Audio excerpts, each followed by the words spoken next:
Chapter 1399. He said he's only tutoring his girlfriend and told me not to disturb his relationship with such a small matter. What? From the punctuation, Bojio could tell how Coco was feeling. She didn't bother reading the comments. Instead, she glanced sideways at the Almighty beside her. He must have noticed her gaze. Chinmo's hand paused at the red light. What is it? Nothing. As a domineering CEO, she shouldn't expose the Almighty's intentions in front of others. After all, the Almighty could be shy. Once again, little Blackie understood his master's thoughts. He couldn't help shaking. It was puzzled. The devil had so many cars, but he didn't drive them. Why did he choose it? As a world-class smart sports car, little Blackie needed a companion to have a good chat with. Ever since it came to China, it realized a benefit.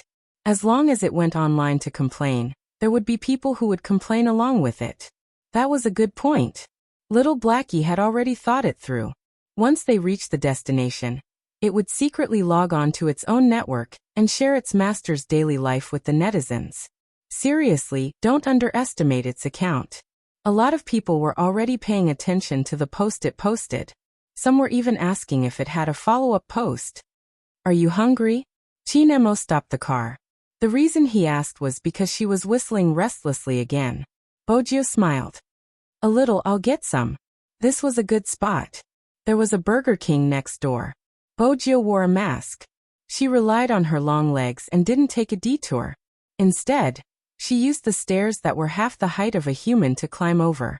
Chinemo frowned when he saw her from the car. But her actions were indeed handsome. The black coat carried the wind as it fell. The few girls who had just come out of the Burger King were staring at the youngster walking towards them. Long legs, slim waist, and silver hair with a mask. They couldn't help trying to guess her identity. Their first thought was that she was an internet celebrity, but she didn't look like one. After she entered, she took out her wallet and didn't remove her mask the entire time. Instead, she bought a bunch of things. From his voice, they couldn't tell which streamer he was. It's such a pity that such a big brother doesn't dabble in the internet. The girls still wanted to find some clues. The youngster had already bought the good stuff. With a takeaway paper bag in one hand and a cup of unsweetened coffee in the other, he walked over. They still couldn't tell who it was. She just felt that her side profile was enough to make one's imagination run wild. What would happen if he took off his mask? Bojio noticed that someone was looking at her. She didn't avoid it, her eyes curved into a smile. In an instant. Then he heard an "ah" sound behind him. Someone also took a photo and posted it on Weibo. Today, I saw a young man with silver hair and a black mask. He climbed the stairs to buy a burger. Although I didn't see his face, I felt that he was very handsome. The words black mask and silver hair quickly caught everyone's attention. After all, he had left a message with Coco. Now that he saw the keywords appear, he couldn't help but smile. Many people's first reaction was, am I thinking too much? Why does this back view resemble my big spade so much? Definitely. In the game, it's normal to climb over stairs to buy a burger in real life. The more I look at him, the more he looks like my Almighty Z. Almighty Z? Who was that? The girl who posted the photo didn't play games, so she didn't know anything about esports. But that was it. Strangely, the number of shares on her Weibo suddenly increased to a frightening level. Many people were at her, asking for her coordinates. Of course, there were also sober ones. I just came back from that place. I'm so sad. I feel like I've missed my big spade. It's probably too late to go over now. Am I the only one who noticed that Big Spade was holding a cup of coffee besides the Coke? He must have bought it for Almighty Chin. He must have bought it for Almighty Chin plus one. Almighty Chin always lets his girlfriend buy things while he stays in the car. Let his girlfriend take revenge for him. Let his girlfriend fly him. Facebomb, I don't want to say anything about Almighty Chin's relationship. As a senior Chin fan, I just want to say Big Spade, you can't return it. The fans' worries didn't come true. After all, what kind of person was young Master Chin? How could he give someone the chance to return him? He asked someone to get out of the car to buy things, more or less because his phone kept ringing. And the caller wasn't anyone else, it was his mother, Movie Queenin. It wasn't just the phone. There were many WeChat messages. Why isn't your household registration book in the family? I received a call from Countrywide today, saying that they want to have a marriage alliance with our family. I asked your father, and you actually agreed. You actually agreed, Chin Mo. Let me tell you, if you dare to abandon my Geo, you're finished. Let me tell you. Movie Queen had always been elegant, but no matter how elegant she was, when her son didn't even reply to her messages, the anger in her heart rose layer by layer. This cold boy, was he courting death? Her manager was trembling at the side, reminding her softly, there's media, there's media. How could she still care about the media at this time? She took a deep breath, her beauty in full swing. Continue to call him. The manager was also from a branch of the Chin group. What else could he say? That was Boss Chin in the past. He didn't even dare to breathe loudly. Now, under Movie Queen Anne's instructions, he had already called him no less than 3 times. Why did Boss Chin knock off normally today? As his subordinates, it was getting more and more surreal. Boss Chin might be busy. The manager maintained his smile, finding an excuse. He was afraid that calling a 4th time would disrupt his boss's date. After all, he had personally seen his boss leave with Miss Gio. His expression was indescribable. Even though he was smiling, there wasn't a hint of a smile in his eyes. Not only that, but the most important thing was that he had specifically sent a message to them to inform them. In the future, he would remove some of the red tape in the company. For example, gifts. He hoped that there wouldn't be any more. 23333. He was obviously jealous. Movie Queen didn't know what had happened before, but she had to clarify what a marriage alliance was. The other party was a family with ancient royal blood. Chapter 1400. Movie Queen thought about it. Just then the phone in her hand rang. The caller ID showed that it was the cold kid from her family who never picked up her calls. Movie Queen raised her own son, and was very familiar with his ways. She didn't appear to be in a hurry. Instead, she prepared to ask him slowly. What do you intend to do? Madam, I don't understand you. Chin Mo looked through the car window, his eyes landing on a figure not far away under the light. Just that one sentence. The elegant Movie Queen adjusted her shawl. Don't feign ignorance. Your grandfather said that someone came for a social gathering and you agreed. Chin Mo was nonchalant, calculating the time a certain someone would be back. MH. Which family's son was like this? Just an MMH? Movie Queen really wanted to call her husband. Chin Mo seemed to have guessed his mother's thoughts. Before you complain to my dad, you can ask grandfather which family is the one hosting the event. Why didn't I ask? He said it was an ethnic Chinese who left China before the founding of the country. He has an ancient noble bloodline from country Y. The more Movie Queen spoke, the more her imagination ran wild. You bunch of capitalists, socializing for the sake of profits.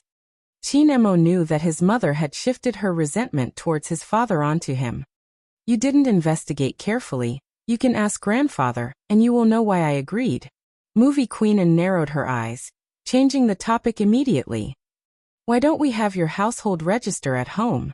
I gave it to your little male almighty, Chin Mo said casually. Movie Queen thought for a moment, going straight to the point. What does giving the household register have to do with the socialization? Your little male almighty needs a hint before he acts. Chin Mo didn't deny it, revealing more information. Movie Queen felt that there was a trap behind it. Are you trying to trick Gio again? Madam, watch your words. We are mutually in love. Chin Mo glanced out of the car window, his long fingers tapping on the steering wheel. All right, she is coming back soon. You can ask about the socialization. Also, Mizzen, I don't mind if you become a fan of your little Prince Charming, but don't be too ostentatious. For example, don't show up at the gift-giving events that are organized. You know your own influence. If you show up, the attention will be too much. Movie Queen was indignant. You make it sound as though I'm troubling you. I'm helping my male idol gain popularity. In the future, the Chin Group will create a few more sales channels for anti-fans like you. You can invest your money in your little almighty, Chin Mo said casually. Movie Queen tilted her head and glanced at her manager. Your boss Chin even wants to earn money from me, his mother. Goddess, the media, the media. Qin Guan's agent broke out in a cold sweat. He had never seen anyone with more personality than Boss Qin. Qin Mo returned to the original topic. Don't call again, it's better not to let her know about this.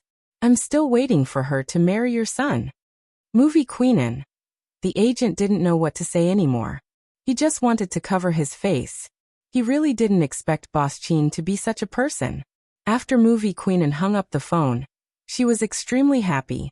When the corners of her lips curved up, she was incomparably beautiful. My cold little boy finally got it, so that's what happened. The agent exclaimed in surprise. He wanted to ask Movie Queenan, wait a moment. Didn't you hear what Boss Qin said about waiting for her to marry him? To put it simply, he was going to marry her. The sole heir of the Qin group. He was chased by countless fans. The most popular, most valuable, most profitable, and most good-looking Almighty Qin. He was going to marry someone? Marry someone. The agent felt that he needed some time alone. Really, in the days to come, Boss Qin was going to marry someone else, who was going to manage the Qin group, and the business circle, the internet, the media. The agent could almost predict such news. What kind of explosive consequences it would cause.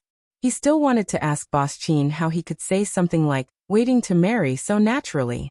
From Movie Queenan's words, it seemed like he had set a trap for him. Shameless, he was really shameless. As a top smart sports car, Little Blackie also wanted to say the same thing. He had been listening to the entire call from the devil. No wonder he had sent his master his household register. It was a premeditated plan. His master had actually thought that the other party was shy. Little Blackie really didn't know what to say. The scariest thing was that the devil could even see through the car's thoughts. The first thing he said after hanging up was, I guess I have to erase your data. Little Blackie watched as his slender fingers started to tap on the screen. He couldn't help hugging his chubby body. With my loyalty to Master, I won't say anything if Master doesn't ask. Oh, Qin Mo arched a brow. That's really loyal. It's fine if you don't say anything. She's here. Little Blackie immediately shut up. The moment Bojio stepped into the car, she felt that the atmosphere inside was a little strange. But very quickly, she was tempted by the Almighty's next move. His fingers caressed her face, a smile on his face. The Almighty had never smiled so gently before. Are you cold? Qin Mo was really trying to warm her face. Bojio wasn't that arrogant. She removed half of her mask, revealing her handsome face. I'm not cold, my body is cold. Don't hug me. The colder you are, the more I want to hug you. Qin Mo caressed her head. With that, Bojio threw the strange atmosphere to the back of her mind. Besides, Qin Mo didn't start the car immediately. Instead, he opened a hamburger and fed her while letting her drink the cola. From time to time, he would laugh softly. When he laughed, even the moonlight outside would pale in comparison. Xiaohei watched helplessly as its master fell into the path of the other party's seduction. The screen flickered twice. He had a premonition. His future days would be like this forever. Little Blackie realized it. The devil was really good at fighting for attention. He didn't just do what he wanted. Another point was that whatever its owner liked, it would come up with its own set. Otherwise, until now, his master would never have thought that he was shy. Just a moment ago, his master had leaned over to kiss him. He used a chicken wing to block his master's mouth. Then he smiled and landed on his master's forehead. Eat properly. A little vixen playing hard to get. No wonder his master, who was so smart, fell into his hands. This devil. Little Blackie hadn't finished complaining. He glanced at the rearview mirror again. That was terrifying. Qin Mo retracted his gaze when he saw that the car was obedient. He used a tissue to wipe the corner of her mouth. No matter how he looked at her, she was still the most pleasing to the eye. Bojio didn't know that she had understood the Almighty's point without doing anything. She was kissed again. She was elated. There was something else she was happy about. She had received a message when she was buying the hamburger. Grandfather Butler had sent her the message. The content was simple. Everything is ready. I'm now proposing marriage to the An family. Proposing marriage? Bojio realized that she loved hearing this word. MMH, Once Grandfather Butler was done, she could start on her side. Teen Mo didn't know what she was smiling about. There was obviously a mischievous smile on her face. On the other hand, Grandfather Butler was rather formal. A tuxedo was a must, and he had brought along his most sincere cooperation. Everyone knew that Old Master and didn't meet people casually.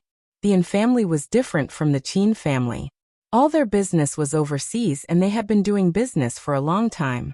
People often said that wealth didn't last 3 generations, but this had never happened in the Yin family. Now, it was movie queen and Old Master and had tried to stop her when she wanted to enter the entertainment industry. But because of that kid from the Qin family, Old Master and had relented. After all, that person had said that no matter what, someone would inherit the Yin family's business. To say that this point had really been achieved. Especially his grandson, who had been outstanding since he was young. Many people wanted to get to know him. Most of them were socialites, both domestically and overseas. But Old Master knew better than anyone else. That kid had always had someone in his heart.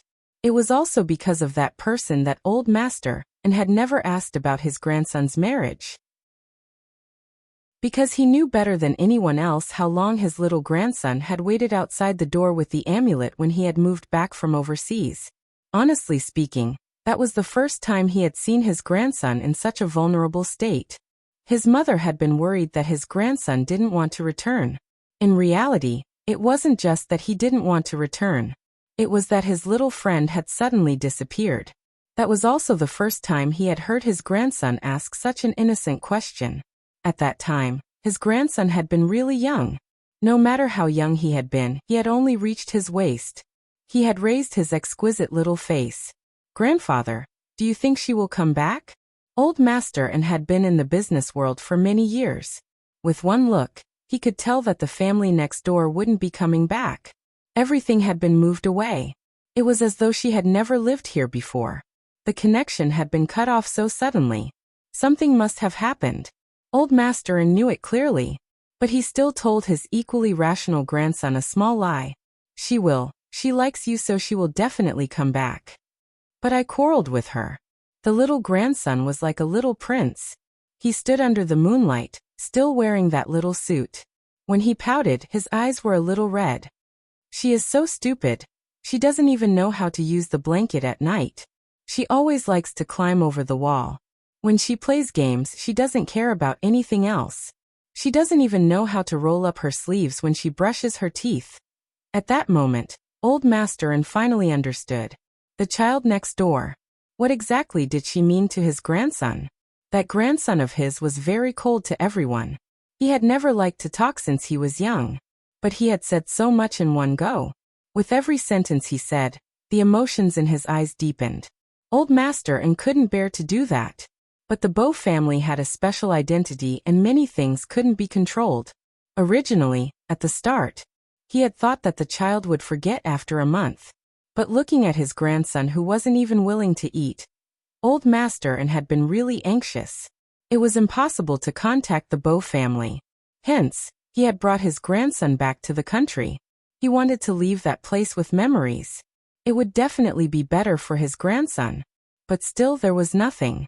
At that time, his grandson seemed to have been completely plated. He had become normal. Perhaps it was obvious that the gap between him and his peers was getting bigger and bigger. Very few people had seen him smile again. His personality became more and more indifferent. He didn't even have a little willfulness anymore. Old Master had always felt guilty about this. If he hadn't brought his grandson overseas, this situation wouldn't have happened. Just like that, 1 year passed. 2 years passed. Old Master had thought that time was enough. When people came to befriend him, he would see if there were any cute children of the same age. That way his grandson might get better. But very quickly, he also realized that no matter how cute the children were, his grandchildren were all the same. He didn't have those people in his eyes. Except for those 2 or 3 of his good buddies. When little girls came, he wouldn't even lift his eyes. At that time, there were tomboys who liked to climb over the wall. The girls raised in the military compound were more or less tougher than the girls outside. But his grandson was still indifferent. Maybe he thought he was indifferent. Grandpa An clearly remembered what his grandson had said before he went to bed that day. Grandpa, don't worry. She never climbs over the wall like this. I'm always worried that she'll fall off the wall, but she doesn't worry and doesn't look at anyone. You said that she likes me so much, so she'll definitely come back. I'm still waiting.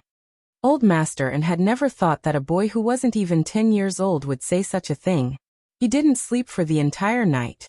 When he woke up the next day, during breakfast, he treated his grandson the way he would treat an adult. Because Old Master An knew that he couldn't treat his grandson, who had a heaven-defying IQ and EQ, like a child. Many things are complicated. Sometimes our wishes might not come true. You and Gio are too young. If she doesn't come back, you can't keep waiting, right? He looked up from the dining table. His little face didn't have any edges yet, but he vaguely looked like a man. If she doesn't come back, I'll look for her. It's not a big deal. If I can't find her in a year, I'll look for her for 2 years. If I can't find her in 2 years, I'll look for her for 3 years. After a long time, I will find her. If I really can't find her, I'll stand in the most dazzling place for her to see. I taught her the Chinese characters, she can't just eat them. Old Master An didn't say, "What if she forgot about you?" But what happened next was beyond his expectations. It wasn't that she forgot about him. It was that his grandson forgot about the person he had been looking for. Every time Old Master An thought of this, his heart would feel terrible. He couldn't help but feel terrible. He forgot about the person he liked so much. How would his grandson feel? This thought made him unable to sleep. Now, he actually saw a certain symbol again. Chapter 1401. 3 years after the Beau family had moved away, they had met before. He was a qualified butler. He was definitely first class in terms of etiquette. The old man with foreign blood took off the gentleman's hat on his head. He was dressed in a well-ironed suit and bowed in a standard manner. "Mr. An, we meet again after so many years. You are still as elegant as before." Eric. Old Master An could almost call out his name at a glance. The assistant standing at the side had never seen his chairman like this. It was obvious that Old Master An was emotional. His hand that was holding on to the dragon head walking stick was trembling. "You are still here. Not only am I still here, but young Lord is also here." He smiled very sincerely. One could see the feelings in it. It was as if they had met good friends. The assistant watched as the butler, who seemed to have walked out from the 19th century, walked to the chairman's side. "To be honest, Mr. An, I came this time to help our young lord with something." Although Grandfather Butler did not have Chinese blood, when he spoke in Mandarin his pronunciation was very good. It was just a little exotic. When young Lord was young, she was taken care of by Mr. An's family, especially young Master Chin. Young Lord has always remembered how well he treated young Lord.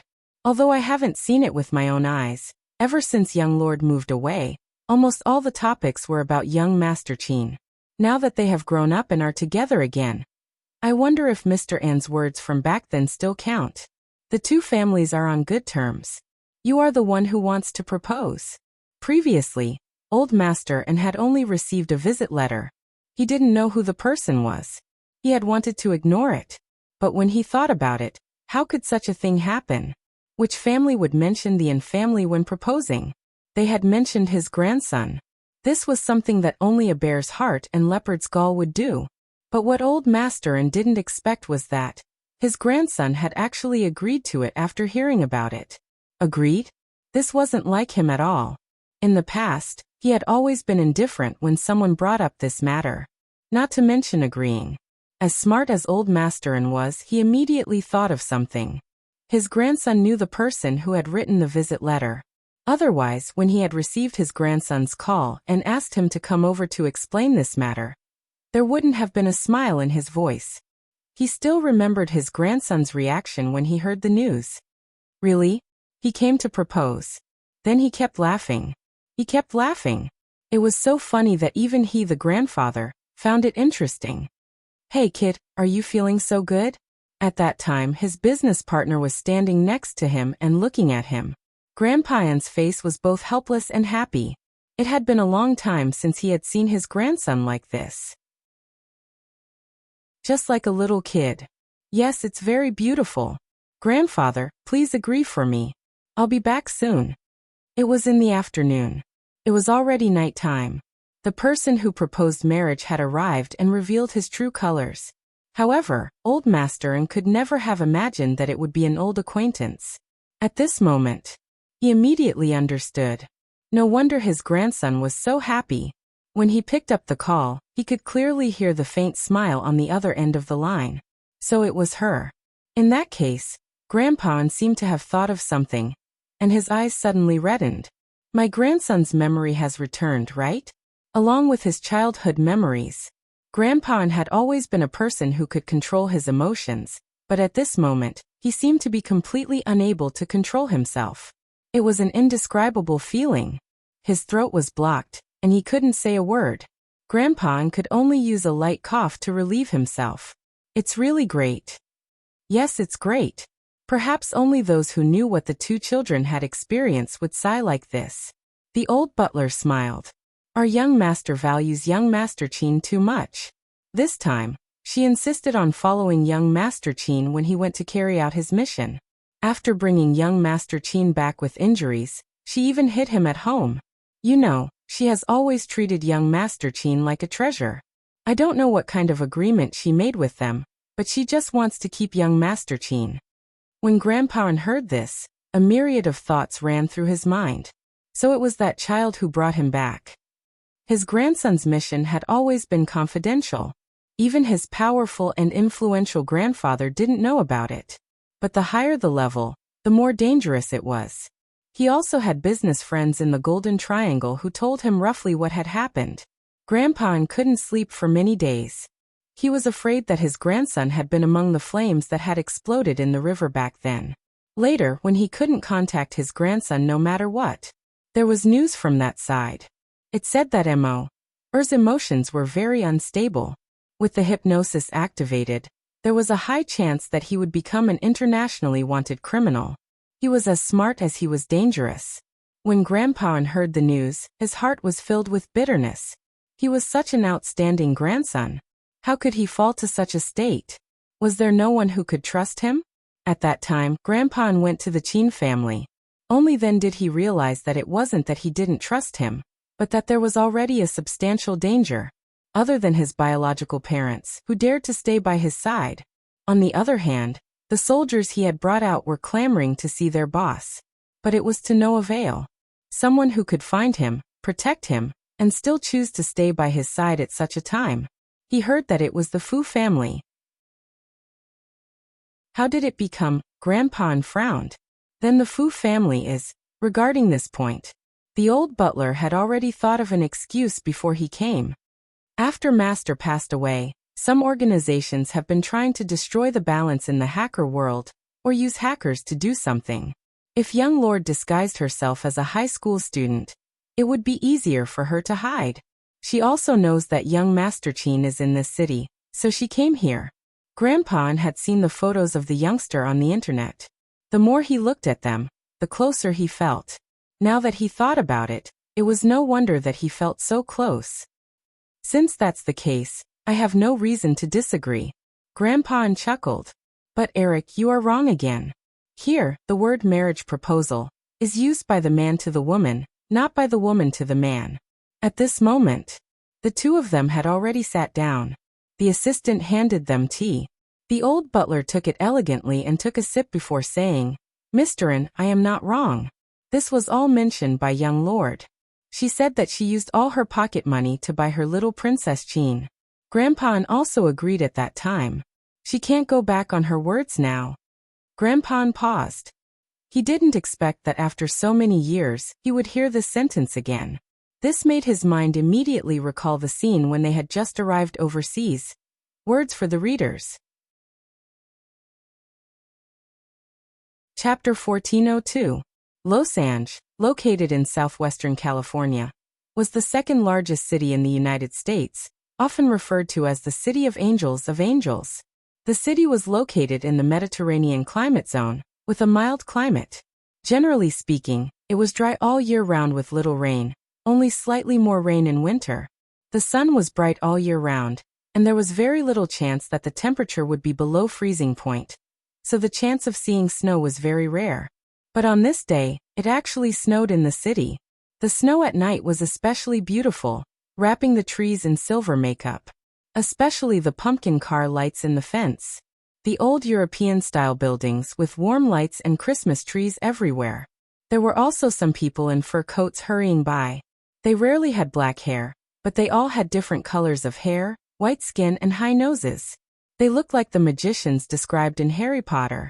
When the scenery became a fairy tale, the people in the scenery were even more mysterious. Under the street lights, a Wuxia Hongqi car was parked outside the fence. It was rare to see this brand of car in this place. The car looked a little old-fashioned, but those who knew cars would understand. The more old-fashioned a Hongqi car was, the more valuable it was. No, it was not just valuable. It was more of a status symbol. After all, in that era, to be able to drive a Hongqi car and drive it to Losh was probably the only one who came from Ange. The car door was opened by a professional butler. The butler was still wearing high-quality white gloves. He was a young man with blonde hair. Even his words were in English. "Sir, we're here." The person in the car did not get out quickly. Instead, he turned his head and pointed out the window to the little boy beside him. "This is where we will live from now on. How about it? Do you like it?" The little boy was wearing a white down jacket with a hood. There was a circle of silver-white fur at the collar. He wore a black mask on his face. His face could not be seen clearly. Only his voice could be heard. It was a little childish and a little cold. Yes. Just one word. This was obviously a little too quiet for a 4 or 5-year-old boy. But the old man in the car seemed to be used to it. He reached out and rubbed the little boy's head. "Then shall we get out?" "Okay." The little boy followed the butler down the stairs. He did not let the butler help him with his luggage. Instead, he held the handle of the small suitcase with one hand. This was the first time the foreign butler had seen such a polite and mysterious child.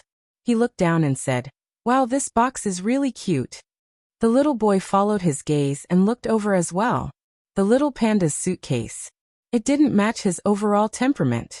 But things like suitcases. It had never been something a little boy could control. After all, he had a very girlish mother. At this time, the old man laughed. He didn't look like a grandfather at all, except for the white hair on his temples. "There's also an Asian kid living next door. Young master, you don't have to feel bored here. I'm sure you'll be able to get along well." The foreign butler thought the boy was being reserved. But when he looked sideways and saw the boy standing under the light, he immediately felt that he was thinking too much. He had never seen a boy like this. He obviously didn't have beautiful golden hair, but he was like a little prince. Standing there, he suddenly thought of a Wuxia poem he had learned. "Young master is like jade." His hair was like fine silk, so black that it was unforgettable. Although his face was covered, his eyes were very deep, as if they could sway the sky full of snow. Not to mention his long, dense, and slightly curly eyelashes, which gave people a sense of elegance. Ah. The foreign butler sighed again. Eastern children were really too good-looking. In fact, the foreign butler didn't know. He wasn't the only one who was addicted to this beauty. There was also someone who was studying her little keyboard. On this day, someone wanted to go out and play. But after thinking about it, there was nothing fun outside. It wasn't as fun as taking things apart. After all, she had beaten up all the children nearby. It was really not easy to find someone who was willing to play with her. For this, she was punished to stand. She agreed to stand. It was too boring to stand without anything in her hands. She simply hugged her little keyboard and stood obediently while admiring the rare snow scenery outside. There was even a tiger's tail behind her. She didn't expect that there was something more beautiful than the snow in this world. Could that person be Snow White? Someone searched for the fairy tale knowledge in his mind. He looked at his face. Then he looked at the little figure outside. It was Snow White and looked better than her, like a doll. The little suitcase was also very cute. That was a panda, right? It was something that only existed in Wuxia. She heard her father talk about it. It was really cute. Even the little princess's suitcase was cuter than hers. Thinking of this, someone looked at the small square in her hand in disdain. Well, it couldn't compare at all. The little boy standing in the snow still didn't know that he was being targeted, and that the other party treated him as a princess. The word princess, to explain it in depth, was to treat him as a woman. The old man was probably afraid that the little boy wouldn't be used to it, so he took a step forward and patted his shoulder. Emo, or your parents will take you back soon. Andy also said that there is an Asian child next door. He is from Grandpa's friend's house. You don't need to be shy, that child will definitely get along well with you. Okay. When the little boy lowered his head, his eyelashes fell, forming a shadow. The old man couldn't understand his grandson's emotions. After all, this child had been like this since he was young. It was too worrisome. Go in. He was a little boy after all. He still let people hold his hand. But the little boy's eyes were still dark and calm. One hand was held by his grandfather, and the other hand was pulling the suitcase. They walked into the yard where they were about to start a new life. There was a strong American style everywhere. Ordinary children might like it very much. But the little boy was as usual and didn't show any expression of surprise. Even the pumpkin lantern car and cake in the yard didn't arouse his interest. The old man thought that it would be better to wait until tomorrow. He heard that the child next door was very lively. He hoped that he could inspire his grandson. Chapter 1403. Dad. This was the first time a certain someone called him. The man who was curled up on the sofa with a comic book covering his face ignored her. A certain someone ran over, stood still and flipped open the comic book. Mr. Bo, I need to tell you something. What is it? The man yawned lazily. He didn't look like a father at all. Did you break someone's glass or bully a child to tears? Little Bojio, I've told you many times, you have to be serious. I remember that you should be standing in front of the window and reflecting on your mistakes. I was thinking about it at first. Bojio had a serious expression. But my soul was hooked. The man smirked. His handsome face and black hair gave off an unruly vibe. I don't believe you. Dad, I think we should have a good talk. Bojio's eyes widened. Her little tiger's tail was still wagging.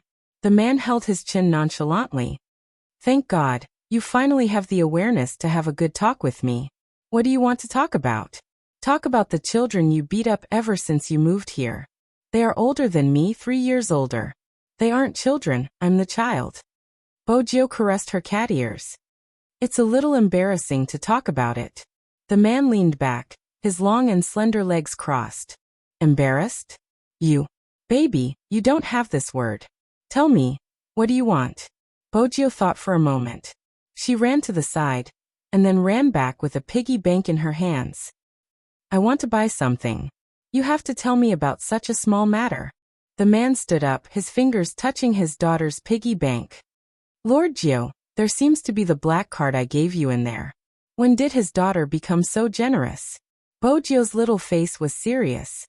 It's expensive. Although she wasn't sure how much it was worth. But it looked quite expensive. Bojio glanced at the room next door. It was a pity that the little princess hadn't come out after entering. When the man heard this, the corners of his mouth curled up into a smile. Perhaps it was because he was too handsome and had a kind of evil aura. Even though he was wearing a white shirt, he still gave off a beautiful impact. You can ask your mother about this. I can't decide the family's money. Don't forget, I'm a man who lives off a woman. Sometimes, little Bojio admired her father. In front of her mother, he was like a little puppy. When her mother wasn't around, in the next second, he seemed to have changed into a completely different person. Her father said that this was a little secret between the two of them, and that she couldn't tell her mother. Mom earned money to support the family, and they were responsible for acting cute. Little Bojio had no objections. Anyway, her father was already an adult, and could still act cute.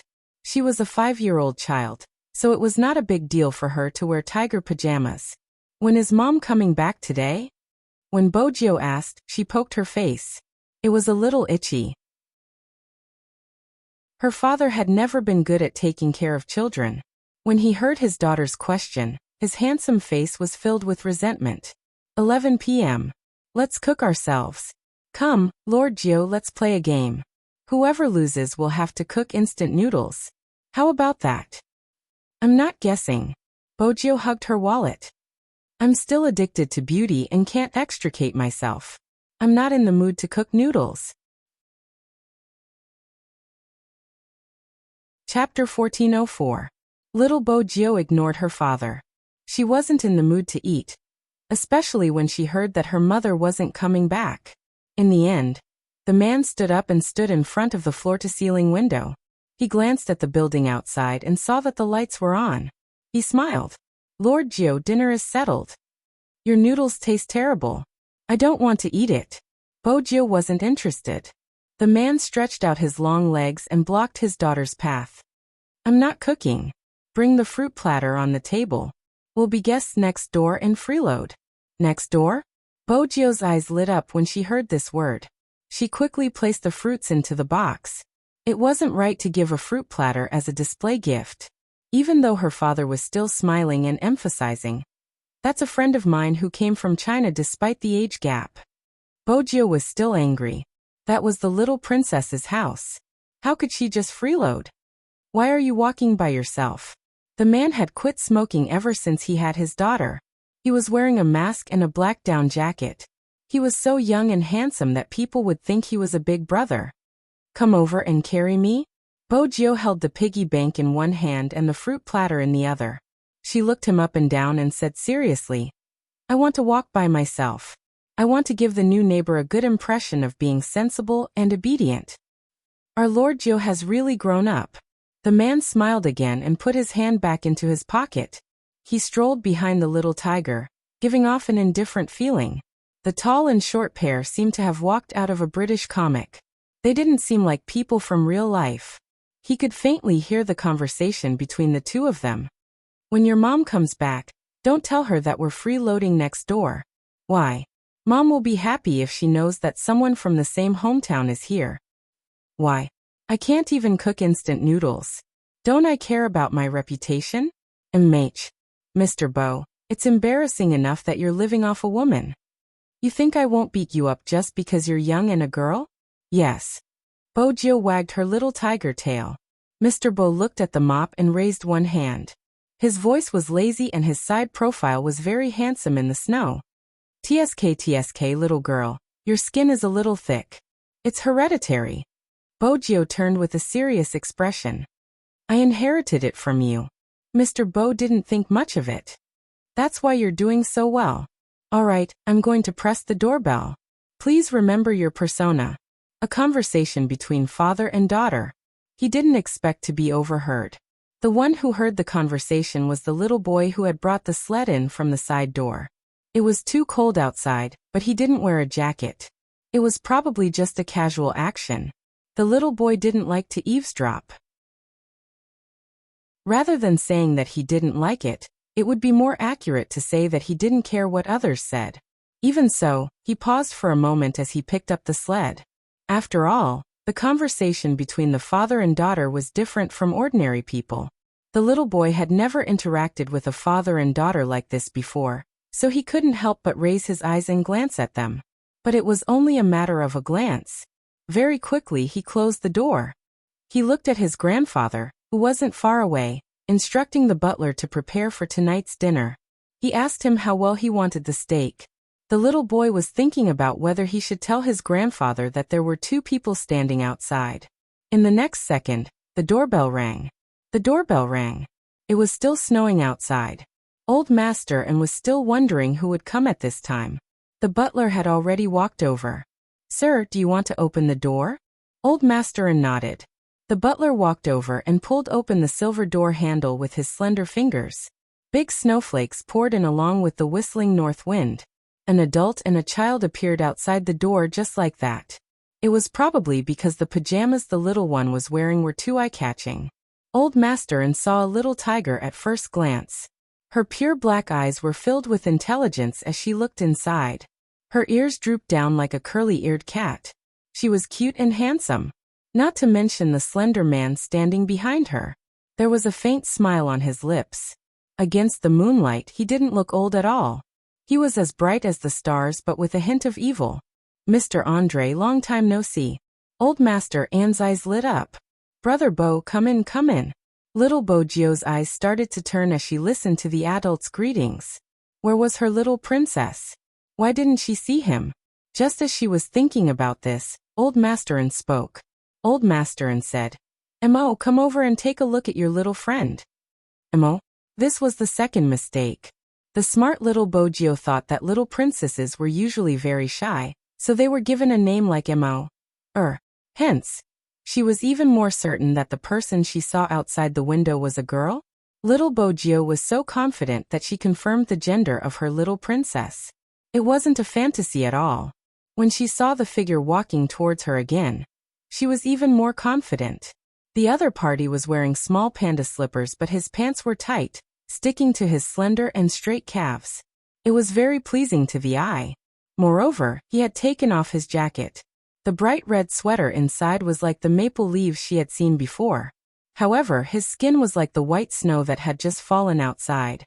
His eyes were as bright as the stars, and his eyelashes were so long that even though they were so far away, the length of his pure black hair could still be seen clearly. He stood there, his black hair like splashed ink.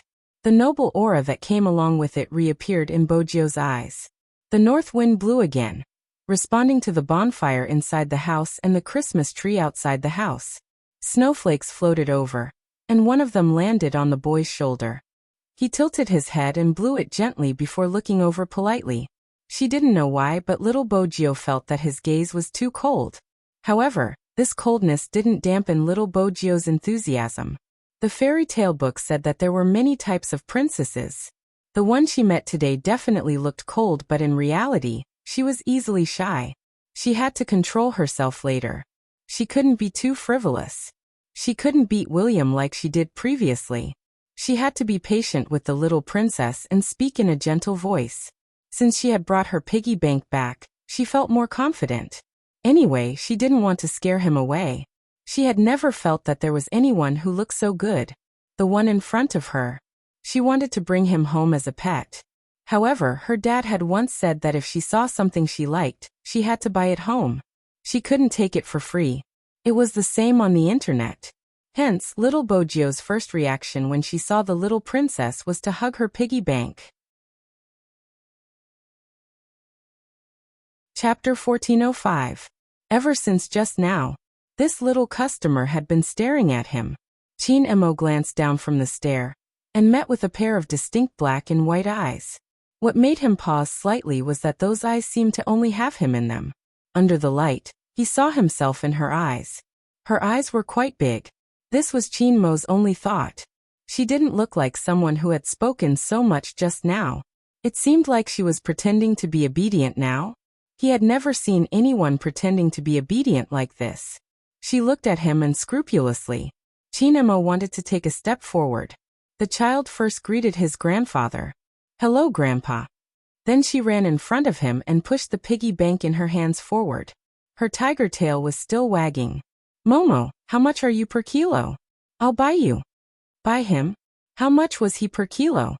Chin Mo frowned uncontrollably. He looked at the smiling face in front of him and took a step back. He didn't know why, but he had a premonition that his nightmare was coming. On the other hand, Mr. Bo laughed mischievously. "Master Jio, you're amazing. I was wondering what you were interested in. It turns out that you were interested in your new little friend. Momo is so cute. It's normal for me to be interested in you," little Bo Jio said. She turned her head over with a serious expression. Her ears moved. "It's a little shy to talk about it. Momo, can you promise me that I will treat you very, very well?" Cute? When he heard this adjective, Chin Mo's little face turned slightly cold. Did this fellow misunderstand something? Cute, haha. Grandpa laughed loudly. "This is the first time I heard someone say that my Mo is cute."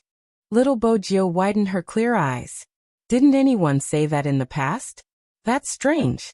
A little princess like Momo would definitely be liked by many people. Little princess? Chin Mo couldn't help but speak. At that time, he was still young and his voice wasn't as threatening as it was now. It even had the childish voice of a 5-year-old. Even though it was cold, it wasn't as imposing as before. Grandpa was stunned for a moment before he laughed even louder. Even though he knew that his grandson was outstanding, this was the first time he was treated like a little girl by a little friend. The man had a rough idea of what his daughter had done. He laughed sinisterly.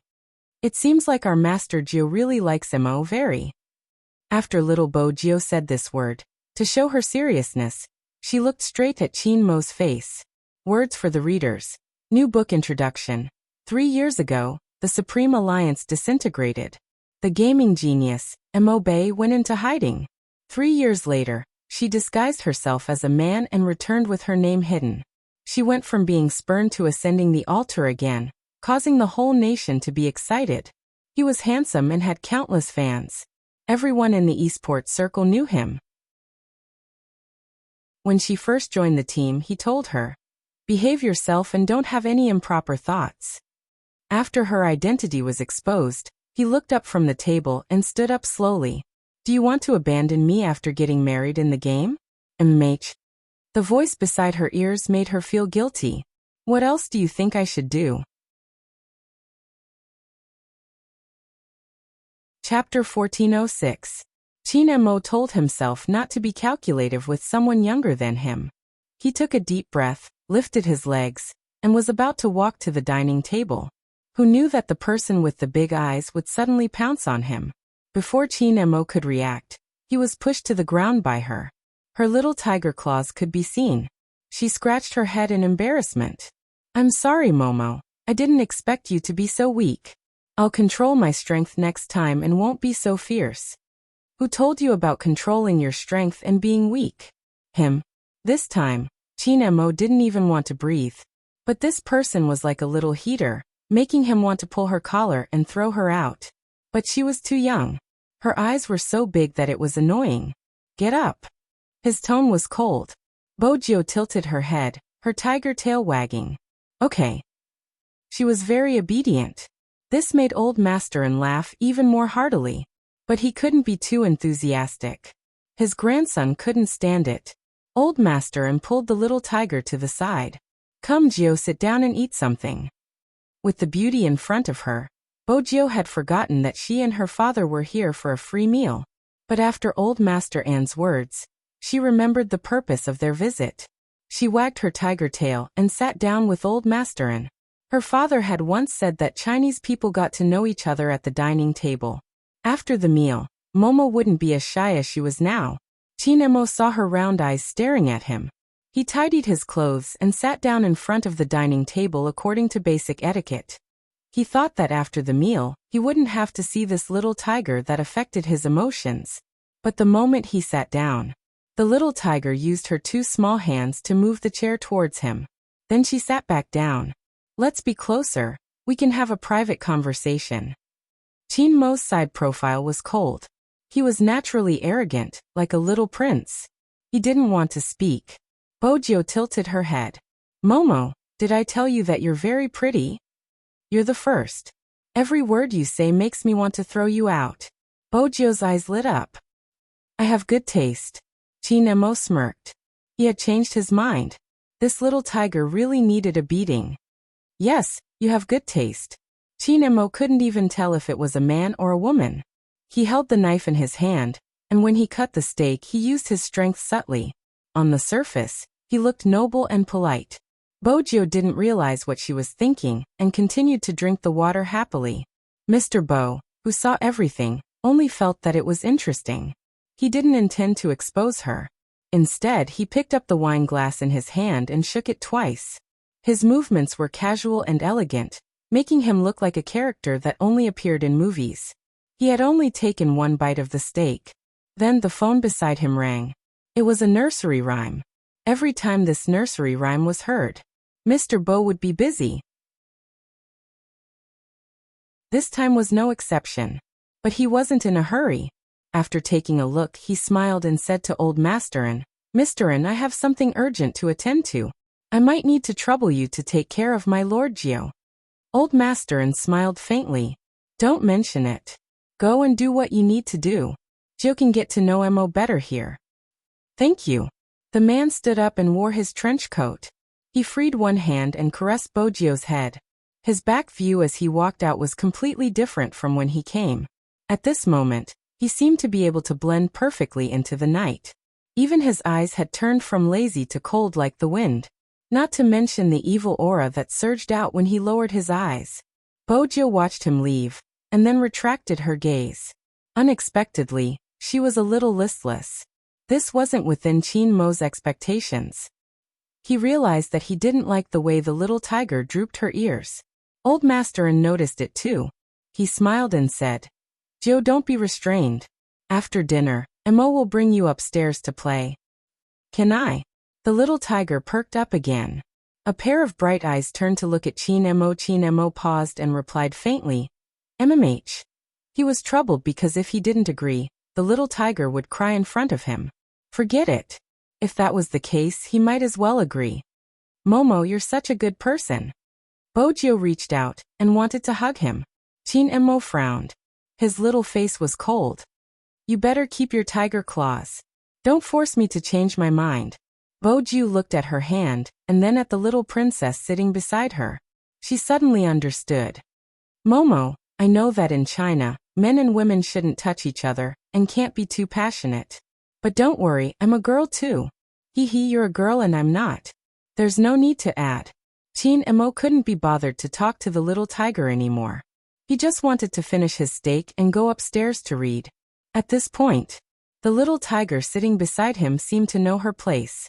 She didn't give him any more trouble. She sat at the side seriously and didn't need anyone to cut the steak for her. Even though it was a little difficult to cut the steak with her clothes on, she didn't say anything. The more Qin Mo looked at her, the more annoyed he felt. He reached out and took her plate. He moved the knife and fork. At such a young age, she already had good dining etiquette. Bojo paused. When she looked at the little princess who was cutting the steak for her, the corners of her lips couldn't help but lift. The little princess looked good even when he was cutting the steak. He wasn't as rough as her at all. Qin Mo moved his fingers. His voice was a little cold. "Don't look at me." "Oh." Bojo didn't look at him at first. But after a while, she couldn't help but turn her head. "Momo, if I save more money, can you sell yourself to me?" Qin Mo placed his knife and fork down. He opened his eyes and glanced at her. "You better not ask me this question in the future." "Is it because I don't have enough money?" Bojo hugged the piggy bank and shook it. Qin Mo felt that it was childish to argue with an idiot. He pushed the tray in his hand forward and replied calmly, "MMH." He didn't know that his perfunctory nonchalance had become something that the other party cared about. "Then I'll save more money." When Bojo became serious, she didn't forget to scratch herself with her claws. Qin Mo glanced at her face. Being a germaphobe, he couldn't help it. He reached out and pushed the hair beside her ear to the side so that he could clean his eyes. He told himself that today was the only day. Once today was over. Chapter 1407. Bojo didn't know what the little princess she liked was thinking, but he was even willing to cut the steak for her. Her little princess should have already accepted her. This was a good thing for Bojo. In the past, too many people were frightened by her rudeness. The little princess was good. She didn't care about this at all. Actually, Bojo probably couldn't understand what Qin Mo was concerned about. The steak was delicious. It was much better than instant noodles.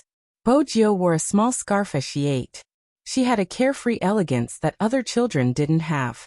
Even though it was difficult to cut the steak, she still had manners when it came to the dining table. Especially when it came to waiting for the elders. It was the same as Qin Mo. Both of them waited for Old Master to eat first before they started eating.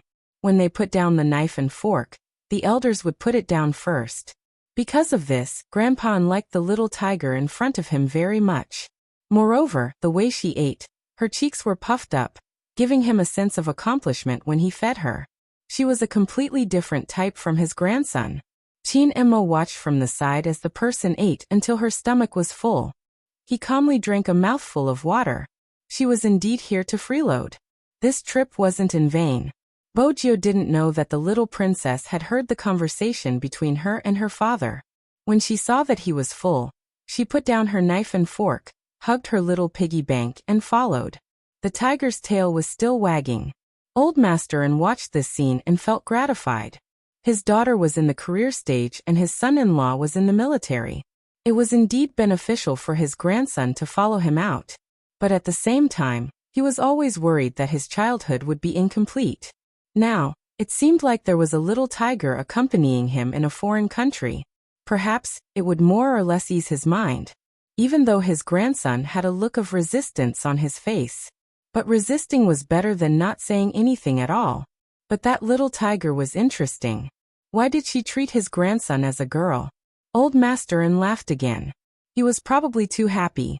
Even when he went to the study for a video conference, he asked the butler to open a bottle of red wine. On the other side, little Bojio was walking up the stairs. She took the opportunity to observe the surrounding terrain, and instantly felt elated. Momo, our windows are facing each other. My room is opposite you. Chinemo glanced at her and said, Don't touch anything. You can eat the snacks on the table, but don't disturb my reading. Under normal circumstances, according to the other party's personality, he was certain that he would not be able to meet these requirements. When he opened a book and read for half an hour, he was about to pour himself a glass of water. That person was still hugging his little piggy bank and sitting there quietly. His eyes were big, and he didn't eat the snacks on the table. After drinking the water, Chinemo was just about to start reading when a small heater came over to him. His fingers paused as he flipped through the book. He narrowed his eyes and turned his head to see the little tiger's sleepy expression. She probably realized that she had bumped into someone. Bojio suddenly woke up and shook her head. Momo, I'm a little tired. I'll go home and sleep first. I'll come and play with you tomorrow. As he spoke, he jumped off the chair. Even his steps were a little shaky. Chinemo glanced at the lights next door that hadn't been turned on. Then he looked at the back view of the little tiger in front of him. He frowned and then said, Mr. Bo isn't back yet. Bojio didn't understand what he meant. Chinemo picked up the book in his hands. When the lights are turned on, I'll get the butler to send you back. There's a small sofa over there. Go and lie down for a while. Okay. Compared to going home to sleep, Bojio was more willing to stay where the little princess was. She was afraid that she would disturb the little princess's reading. But it was her nature. Before she fell asleep, she wanted to talk. Momo, what are you reading? Bojio moved her head over. Chinemo replied, Little Prince. After that he didn't speak again. He left her on the sofa because she was too young. He didn't have any intention of befriending her. Bojio sensed his coldness as well. Her tail swayed and she started to doze off again. When Chinemo noticed her head leaning over for the second time, he frowned. He knew that with this little tiger around, he wouldn't be able to read at all. But at this moment, Grandpa pushed the door open and walked in. When he saw this scene, he was stunned. After all, his grandson had never been so close to any child before. Then he laughed softly. Gio, it's too late. Can you stay here tonight? Bojio perked up when she heard this. Okay. After a night's sleep, the little princess would get closer to her. Unlike now, when he was always cold and indifferent and a little prickly. Bojio lowered her head and looked at her little tiger's paws. Her excited expression was a stark contrast to the cold Chinemo sitting beside her. Chinemo didn't know what his grandfather was thinking. His grandfather should know that he didn't like to keep other children at home. But when he turned his head, the lights outside weren't turned on yet. The smell of milk on a certain little tiger was very strong. This meant that she was really small. Even if she was the same age as him, girls and boys were also different. She shouldn't be that strong. Chinemo turned his head. He thought for a moment and resisted the urge to object. Everything was because she was still young. He couldn't let her carry a small piggy bank back. It was snowing outside. There wasn't a single person there. Anyway, it was just one night. Tomorrow he would tell his grandfather. He didn't need any little friends. I'll get the butler to prepare a small guest room for our adorable Gio. Old Master said as he looked towards the door. Bojio shook her head. She was very serious. Don't trouble Grandpa, and Momo and I will sleep in the same room. We are both girls and there is a small sofa here. When Chinemo heard this, he started to frown. That little face of his turned cold. What did she mean by both of them were girls? This idiot, couldn't she see clearly? Old Master and couldn't help but smile. This was the first time he saw his grandson show so many expressions on the same day. Suddenly, he felt that this wasn't bad. His grandson had never slept in the same room with anyone before. He could give it a try. Okay. Old Master and caressed the little tiger's head. Then you can squeeze with Mo. Mo didn't expect his grandfather to say this. He was about to reject. But just then, someone hugged his waist. Then, the little tiger smiled. 2 little tiger teeth were revealed. The mole at the corner of her eyes was at the corner of her eyes. She looked at him with big eyes. Then. Chapter 1408. The little Mo froze. When the side of his face touched the softness, he even forgot to push the little tiger away. His nose was filled with the scent of milk and candy. His eyes slowly widened. He didn't seem to want to accept this scene. But he couldn't stop it. His fingers froze. Old Master and froze when he saw his grandson's expression. Then he couldn't help but laugh. The little tiger was really daring, kissing him as soon as she came up. Speaking of which, this was the first time his grandson was kissed. It didn't count when he was born. But after he could remember, he hadn't been kissed by anyone else. After all, when they were in the courtyard, children of the same age felt that his grandson was too mature. He wouldn't do such an intimate action. After all, his grandson had been a clean freak since he was young. However, when Grandpa saw his grandson's shocked expression, he couldn't help but smile uncontrollably. The little tiger didn't know what she had done. She reached forward with her claws and hooked Mo's ears. Momo, are you shy because I kissed you? Is that why your ears are so red? Don't be shy, we still have to sleep together later. Mo didn't think much of it at first, but when she touched him, he realized that they were too close. He reached out and tugged her tail, his voice cold. Who wants to sleep with you? It was fine if this little tiger didn't know whether it was a man or a woman, but she kissed anyone she saw. Didn't she know what it meant to be reserved? Bojio blinked in confusion. Her little face started to sink, even her tiger ears drooped. If you don't welcome me, I'll go back and sleep. I'll look for you tomorrow. At first, Mo didn't say anything. He watched as she hugged the piggy bank. Then he looked at the falling snow and the dark night. Mo tilted his face. I won't go back on my promise. Since grandfather said you can stay, you can stay. Really? Bojio's ears perked up again. She almost shook her tiger tail. You promised to sleep with me. Once again, Mo told himself that everything was because she was still young. You'll sleep on the sofa and I'll sleep on the bed. We have no intention of sleeping together. Mo corrected the little tiger who had only been here for 6 hours and had already messed up his rhythm of life. Don't talk nonsense and stay away from me. Maintain a 1-meter distance. 1 meter. Bojio placed the piggy bank down and gestured. She pouted, looking slightly listless. So far? Why? I can't even touch you. Mo smirked. At such a young age he had already developed his aura. Before asking me why, shouldn't you look at your own behavior first? Behavior? Little Bojio didn't understand. After thinking for a long time, she asked shyly.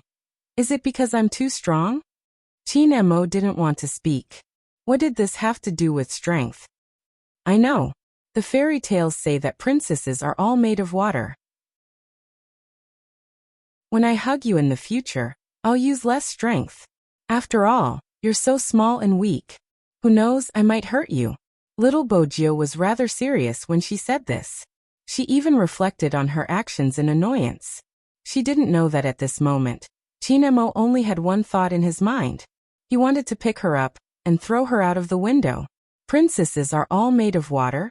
Small. Weak. Mo reached out and pinched her claws.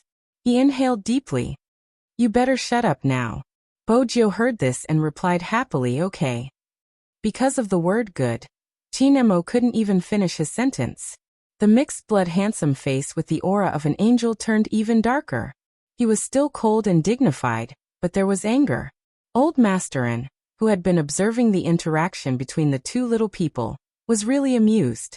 He felt that this trip abroad was probably the right choice. After all, Who would have imagined that his grandson would say so many words and make so many expressions in a day? He even suffered because of a little child. He was enduring something all the time, probably because the little tiger was too young. His grandson wouldn't be so calculative when compared to his younger self. But this wasn't entirely right.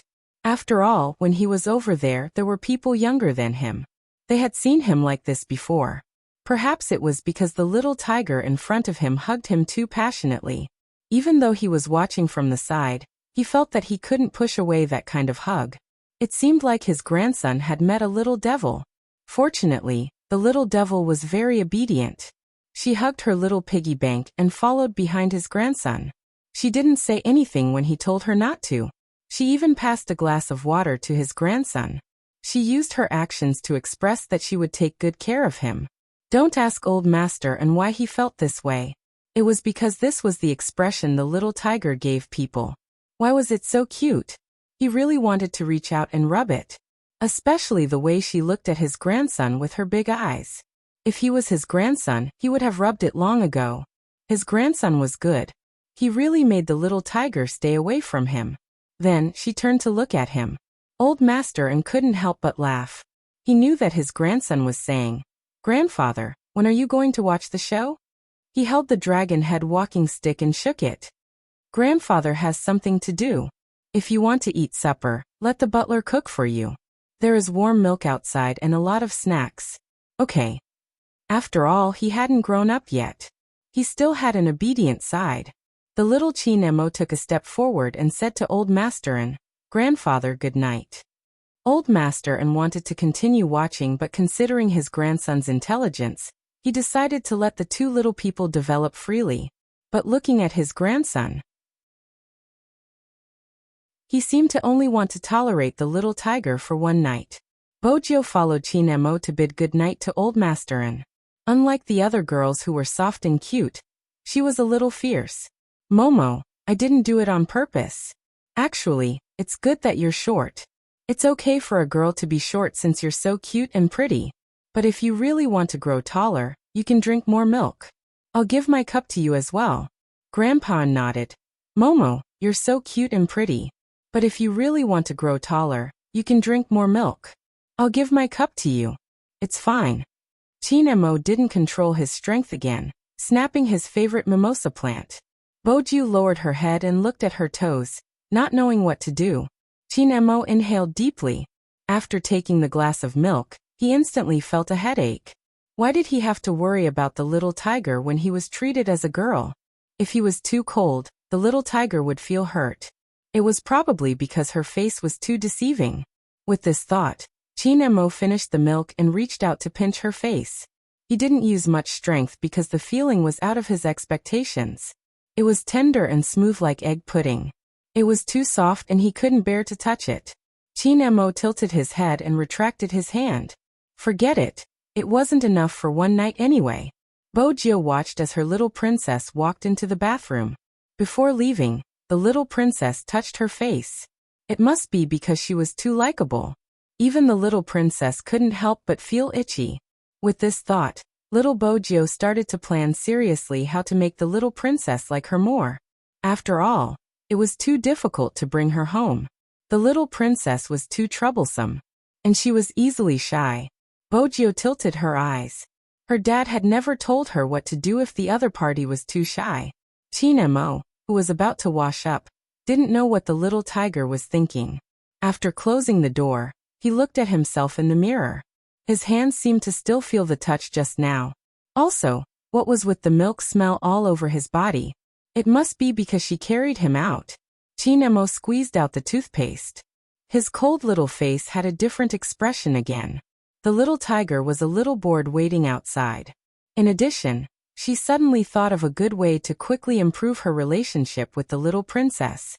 She bent down and placed the piggy bank on the sofa. Then, she ran to the drawer and took out a small scarf. In fact, when she saw this, Bojo sighed. The little princess was really clean. He was completely different from her. Her scarves had never been folded so neatly before. She just threw it casually. Because of this, her dad always made her reflect on herself. In the past, little Bojio always felt that her dad was deliberately looking for trouble. After all, that person always lost to her in rock, paper, scissors. William, who lived next door, was even more casual than her. Now it seemed that she was too ignorant. Everything in the little princess's house was square and fragrant. There were also many books. Little Bojio compared and looked at herself. She felt that she was full of flaws. But she didn't intend to change. However, she had to pay more attention to her hygiene in the future. If not, the little princess would throw her out like trash. After little Bojio told herself this, she started to struggle with her little tiger pajamas.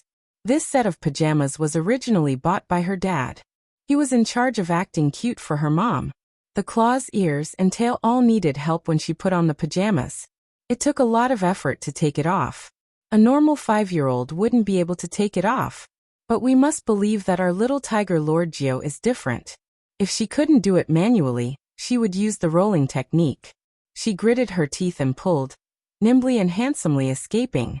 She took the little scarf and prepared to give the little princess a surprise in the bathroom. Since they were going to sleep together, of course they had to shower together. That way, their intimacy would increase continuously. Bojio felt that she was too smart to think of such an idea. Before she entered, she didn't forget to give herself a thumbs up in the mirror. The little young Master Qin, who had already taken off his clothes, didn't notice the little tiger's thoughts outside the door. He thought that she was starting to doze off again since she didn't make a sound. He sat in the small bathtub that his grandfather had specially made for him. After lying down, he covered his forehead with a towel. His black hair was a little wet, making his red lips and white teeth appear even more prominent. Even his eyes were watery. No wonder little Bojio treated young Master Qin Mo as a girl. This appearance was really enough to put the moon and flowers to shame. This was probably related to Qin Mo's natural noble and immortal aura.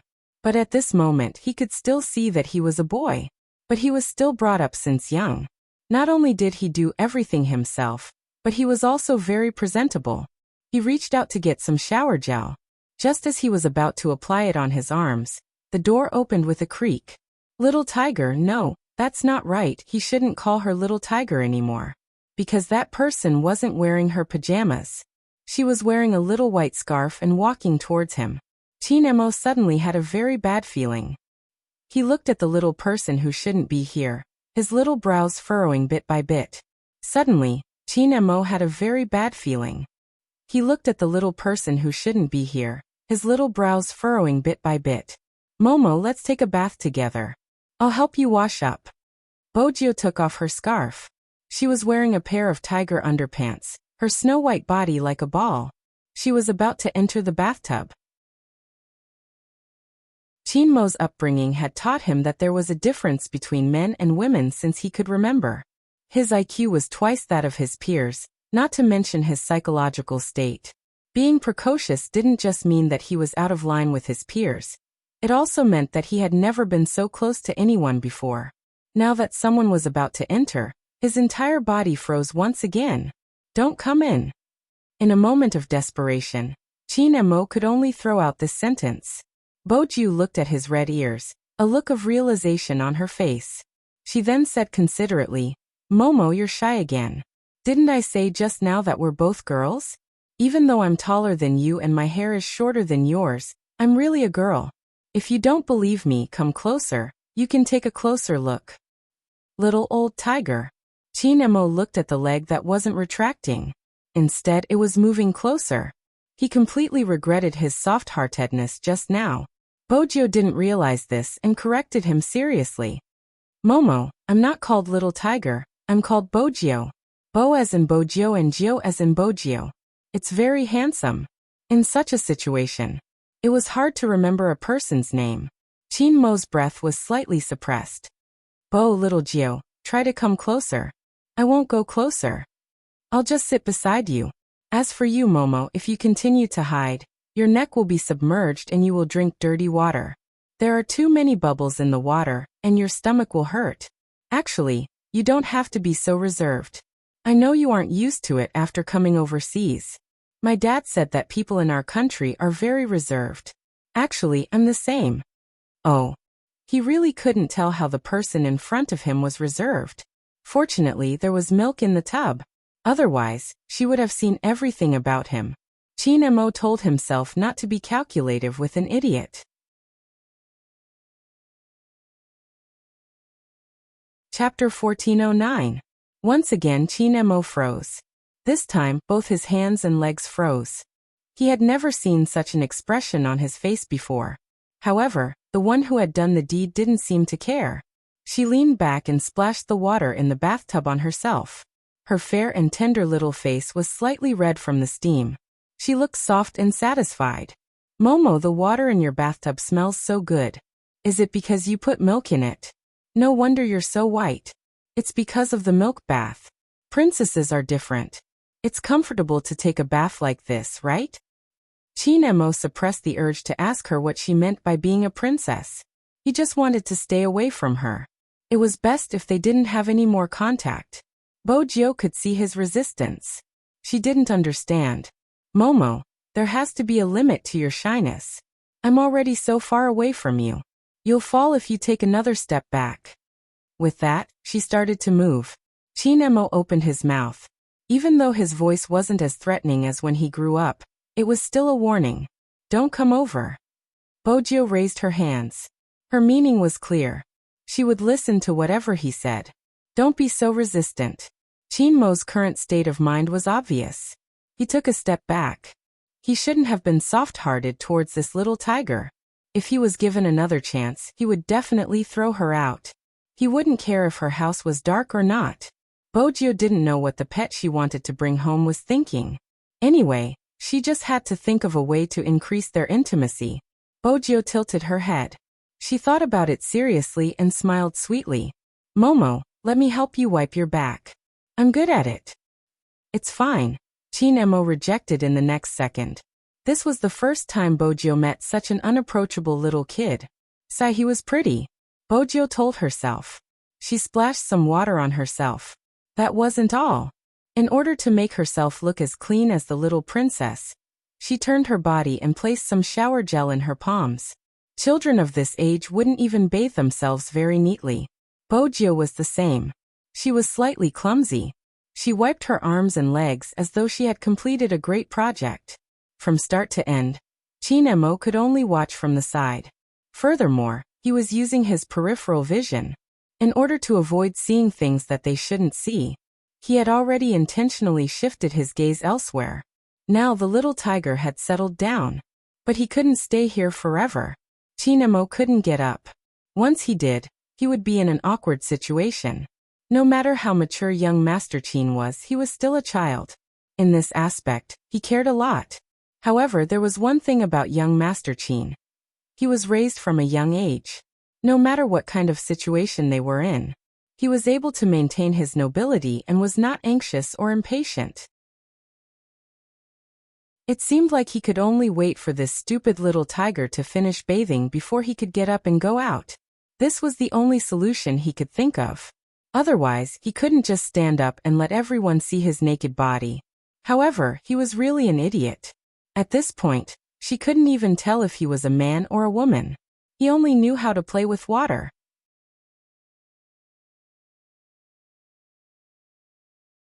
Chapter 1410. Momo, I'm done. You should be done too, right? Little Bojiu twisted the scarf in her hand. Do you want me to wipe your hair before we head out together? Qin Mo took a deep breath. He knew that she wouldn't be content with her actions. No need. You can leave first. Bojiu glanced over at his face, which was already covered in a thin layer of sweat due to the heat. At this moment, Qin Mo was extremely good-looking. Her thin lips were like flower petals. Her facial features were as delicate as a doll's.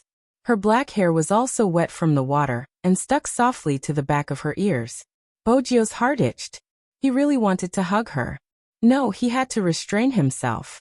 It would be bad if he scared the little princess. However, the little princess did not seem to be in the right state. He looked as if he was about to faint from the heat. Bojiu was smart. Once she realized this, she took a huge step forward. Qin Mo also noticed that he had stayed in the bathtub for too long. His breathing was unstable, but he wasn't so weak that he would faint. But Bojiu didn't think so. Her heart ached for her pet. Momo, are you out of breath now? The last time I went to the snow mountain with my dad to soak in the hot spring, I was also like this. Don't be afraid, I'll carry you out now. Carry him out? Hug. How could Qin Mo agree? When Bojiu saw the little princess's expression, she knew that he was going to be shy again. This time, he didn't even give her a chance to reject. With a ferocious movement, he directly picked up the seemingly weak young Master Qin from the bathtub. Whoosh! Water splashed everywhere. At that moment, Qin Mo's eyes widened. He had really underestimated the little tiger's ability to cause trouble. Bojiu wanted to show off her strength as a boyfriend.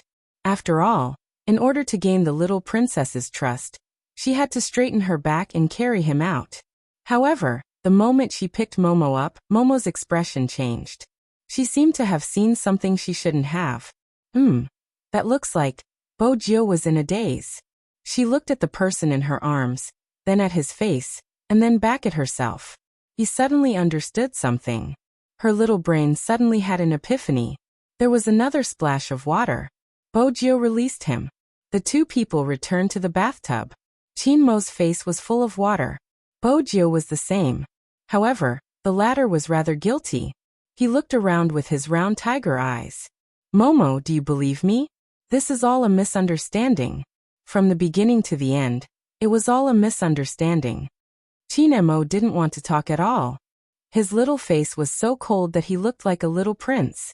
Bojiu raised her right hand, lying through her teeth. I didn't see anything. Qin Mo smirked. Didn't I see your hand slip? This was not easy to explain. Even if the 5-year-old little Bojiu was full of tricks, she couldn't bring herself to play tricks on him after seeing him naked. However, who would have thought that such a beautiful little princess would be a man? How could it be a man? Bojiu felt indignant. His small body moved towards the other side. He sensed her intentions. Qin Mo narrowed his eyes and warned, Little Bojiu. I just wanted to confirm. Little Bojiu touched the back of her head, looking rather embarrassed. You still want to confirm such things?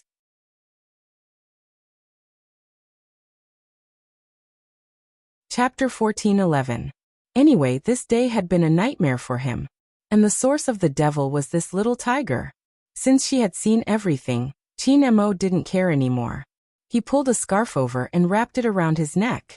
He was about to go out. It was too awkward. Little Bojiu drooped her ears and explained seriously, Momo, I've never recognized the wrong person before. It must be because you're too good-looking and your name sounds very cute. After Qin Mo had something on him, he wasn't as passive as he was in the bathtub. He pulled the person's hand over. He lowered his eyes and his side profile was cold.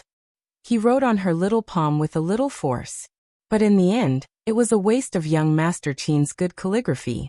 After he finished writing, the person's round tiger eyes were filled with confusion. Momo, did you write Chinese characters just now? You have so many strokes. Qin Mo finally knew that this little tiger wasn't just stupid. She was also illiterate. Pulling the man along, he strolled to the desk, took out a book at random, and wrote 2 words. Qin Mo, he pointed at it, his black hair still dripping with water. Remember this is my real name. Mo as in desert dust. Amazing.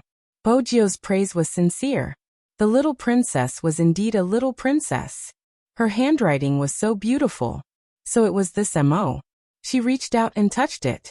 There were a lot of strokes. Fortunately, she had a good memory. She could remember it after just one look. Qin Mo watched as the little tiger reached out to touch her name. For some reason, her fingers paused. Then she closed the book. Now you should know the difference between a man and a woman. So, Qin Mo reached out and pointed at the small sofa behind her. Sleep there. Don't come out again. Bojiu knew that she was a guest, and had to follow the host's wishes. When she heard Qin Mo's words, she ran back and threw herself on the sofa. She covered herself with a small blanket, and only revealed her eyes. It wasn't Momo. It was Momo. He was really a guy. Such a good-looking boy. She had never seen him before.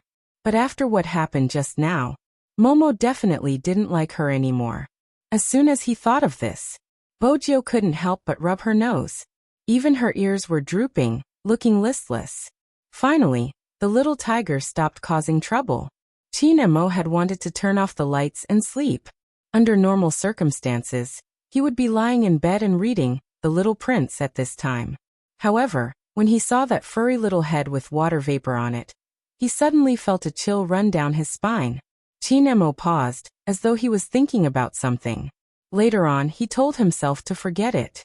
He couldn't go on like this. He didn't have the energy to care about others. Clatter. The lights dimmed. Bojio realized that she had done something wrong. She didn't make a sound, lying on the sofa. Eventually, she drifted off to sleep. As for young Master Qin, he didn't know if it was because there was another person in the room, or because he was thinking about something else, or because he was kissed, hugged, and seen naked today. The ups and downs were endless. So much so that when he closed his eyes, the figure of the culprit appeared in his mind. I can't sleep. Chinemo could only turn his head. From that position, he could see the little ball on the sofa. The little tiger that hadn't grown up looked so cute, but it would eat people. Chinemo looked at it. He was probably too tired. His eyelids started to droop. At first, he thought that he would dream of being alone in the main house of the Qin family. Other than the nanny and assistant, no one else was around. After all, everyone in the family was so busy. It was normal for him to play alone. Moreover, he was overseas now. Surprisingly, Chinemo didn't dream that night. Perhaps his energy and stamina were used to guard against a certain little tiger. That night he slept very soundly. It was a snowy night. The cold moon. From time to time, the sound of an owl could be heard. This type of bird was rare in the country, but it still existed overseas. It was as though he had come to a magical world. Even the forest outside the window could be seen clearly. Morning always came at the right time. When the sun shone down, it could light up a lot of places. The white European-style villa had a completely different vibe compared to the ones in the country. This was probably the charm of the culture and architecture. The streets here were especially clean. There was also a thick layer of snow. It had been snowing for an entire night. They hadn't had time to clean it up. When they stepped on it, they would squeak. But the snow plow was already here. The driver was also wearing a furry hat, which was very appropriate for the occasion. Chinemo woke up when he heard the music of the snow plow. He reached out to block the light that penetrated in, and then turned his head. There was no one on the small sofa on his left. It was unexpected. That little tiger actually woke up earlier than him. Chinemo raised his eyebrows. He didn't want to recall what happened last night. He walked into the bathroom in his pajamas. When he was brushing his teeth and saw the bathtub, he couldn't help but frown. Sometimes, having a good memory wasn't something to be happy about. He was considering if he should tell his grandfather that he wanted to change to a different room. As long as he stepped into this bathroom, that scene would always surface in his mind. But then Chinemo thought about it again. There was no need. Even if he didn't want to see the little tiger next door, he would still see her. When he saw that face, even if he changed the room, he would still remember what he should remember. But there was one thing he also said. It was that night yesterday. From today onwards, everything would return to normal. Thinking of this, Chinemo wiped the corners of his mouth with a towel. Even though she was young, her actions showed that she had been taught well. After washing up, he even changed a set of clothes for himself before walking downstairs. Before going downstairs, Chinemo was already prepared to see the little tiger at the dining table. After all, he hadn't forgotten what she came here for yesterday. Since she was here to freeload. Freeloading once or twice was also freeloading. She probably wouldn't miss breakfast. But what Chinemo didn't expect was that this time he made a wrong judgment. There was no sign of the little tiger at the dining table. Even the tea and snacks weren't there. Only the young butler saw him come down and greeted him with a plate of food. "Young master, you're awake? I prepared bread and steamed buns for breakfast. Which do you want to eat?"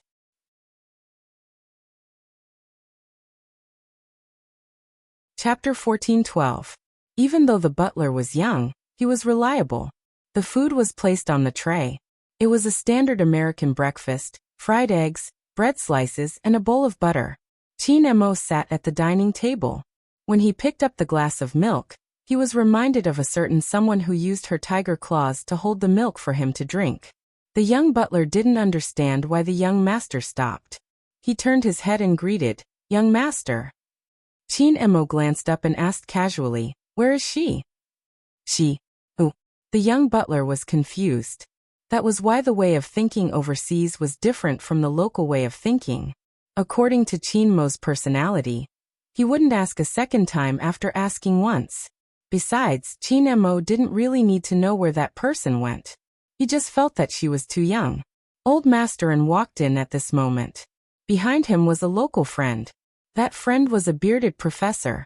He liked Qin Mo the moment he saw him, and said that he wanted to introduce his granddaughter to Qin Mo. Old Master and smiled at the side.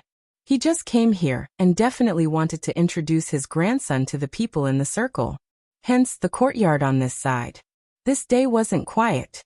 Moreover, Old Master and had sent out an invitation before he came. Many people were curious about what the grandson of this legendary Chinese businessman looked like. Of course, those who could get the invitation were all from extraordinary backgrounds. There was an endless stream of visitors. Qin Mo had changed into an exquisitely made suit. His black hair and eyes made him look more mysterious than other children of his age. Coupled with his aura. When people first saw this noble child, they liked him. "Qin Mo? I heard my grandfather mention your name." The person who said this was a blonde girl, wearing a puffy skirt. She had blue eyes and looked at him in surprise. "Are you from Japan?" Qin Mo glanced sideways. He had learned to distance himself at a young age. "No, I'm Chinese." "What a pity, I guess wrong." The blonde girl was vexed at first, but then she smiled. "My name is Angelia. They are all my friends. Do you want to go over and say hello? That way, everyone can play together in the future and eat cocoa pancakes together." Qin Mo had a cold personality, but he knew that this was a gathering organized by his grandfather for him, so he didn't reject. However, from the beginning to the end, he spoke very little. This made many foreign children look at him from the side, feeling that he was more and more like a prince. The interaction between children was very casual, and many of them would even run around. They were little radishes, after all. It would definitely be lively if there were more of them. In comparison, some little girls were even more infatuated with Qin Mo, who had been as elegant as a pine tree the entire time. He had grown up in the military compound. This meant that Qin Mo's stance was different from other kids. Someone even asked him if he had received an aristocratic English education. Grandpa smiled and said, "No." He didn't say anything else. The adults were holding wine glasses, and even the air was filled with the aroma of food. There was also chicken and pizza placed on the long table, all steaming hot. There are many desserts in different shapes. This place was simply a paradise for children. Qin Mo stood there. During the intermission, he was bored and found a place to sit down. He raised his eyes and glanced at the room next door. The lights were on.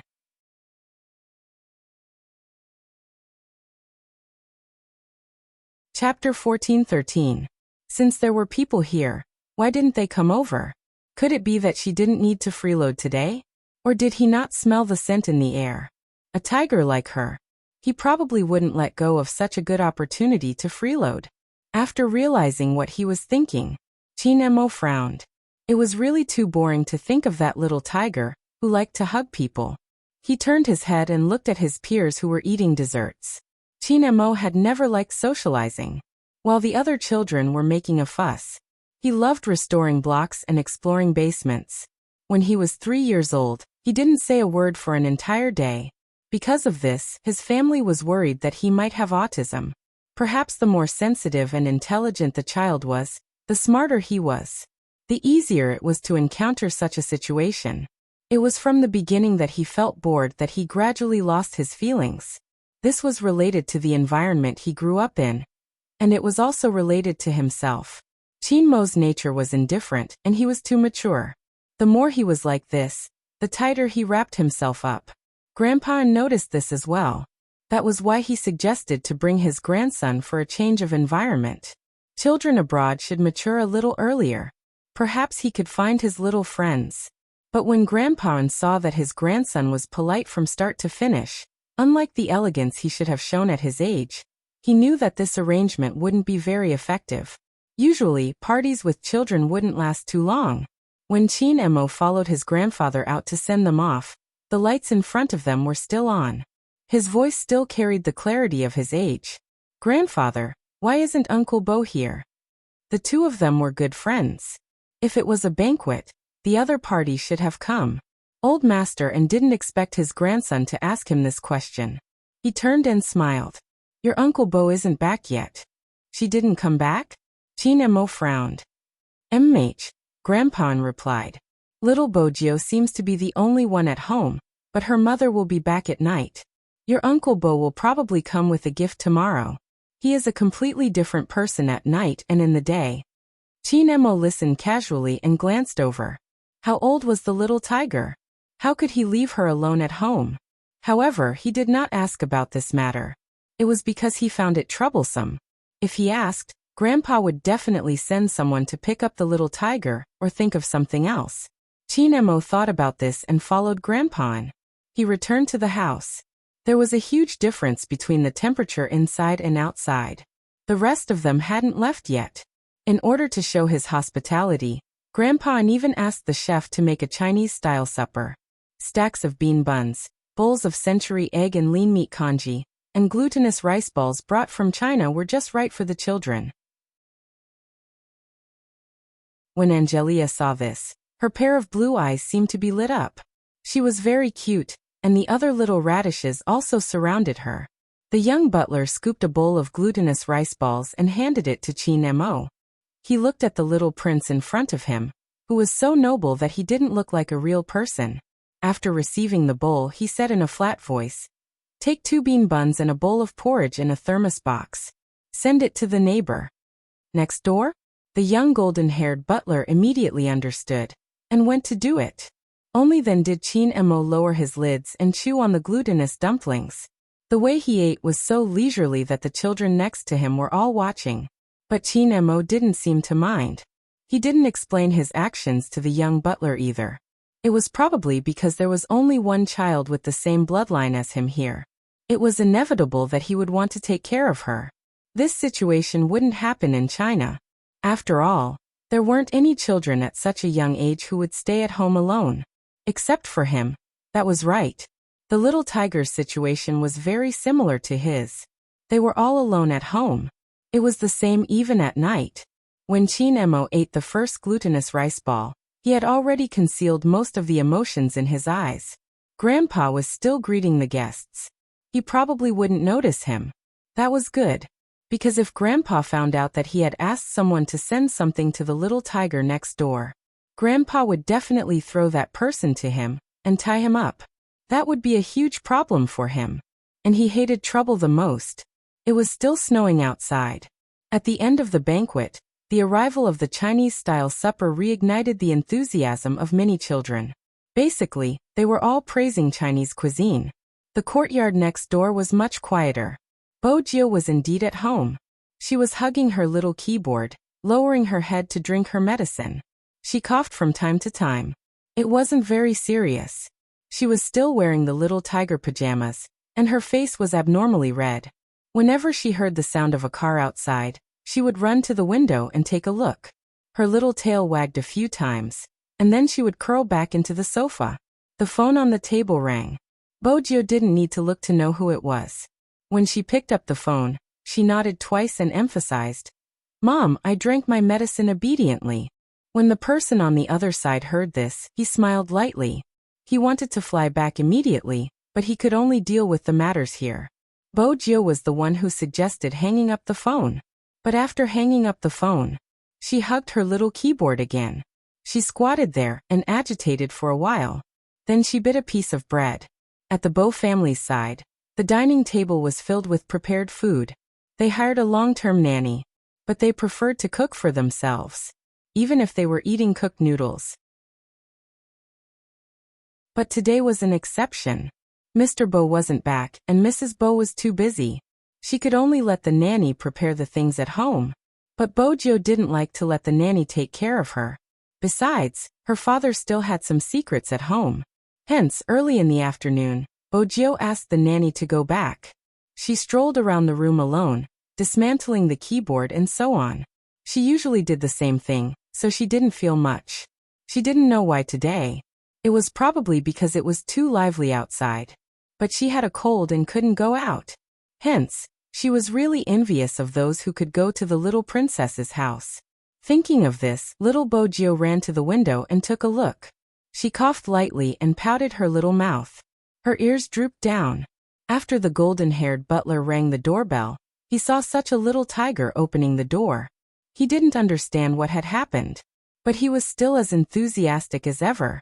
"My beautiful lady, how can I help you?" The golden-haired butler wanted to make her happy, so he made a playful expression. "I guess you will definitely like the things in my hands. They have captured many people's hearts." As he spoke, he pushed the thermos box in his hands forward. Bojiu took a look and her eyes lit up. "Bean paste bun. So this is called bean paste bun." The golden-haired butler chuckled. "Young master asked me to send it over." "Young master? Little princess?" Bojiu was instantly revived. The little tiger's tail swept twice and she was very polite. "Please come in." The golden-haired butler took off his hat and followed her in. He placed the thermos box on the table, and the two of them chatted for a while. Then he left. She looked at the bean paste bun and century egg lean meat porridge. Bojiu reached out and tugged her little ears.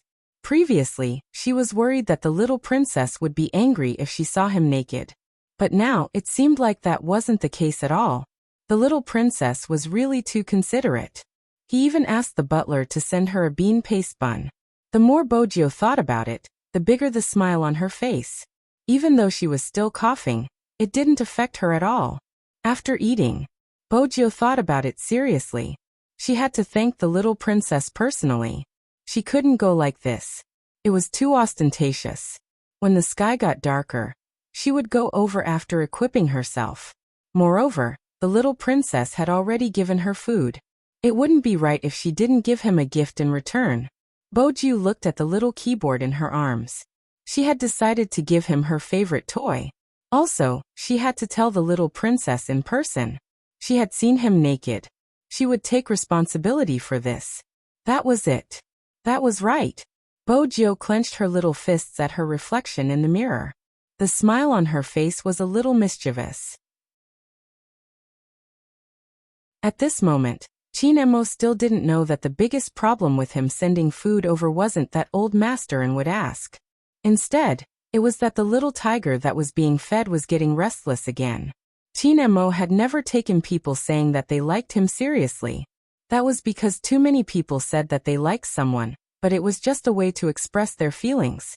They wouldn't care about the person who had to bear the pain, and would make their own decisions. For example, in the past, there was a little girl who said that she liked him.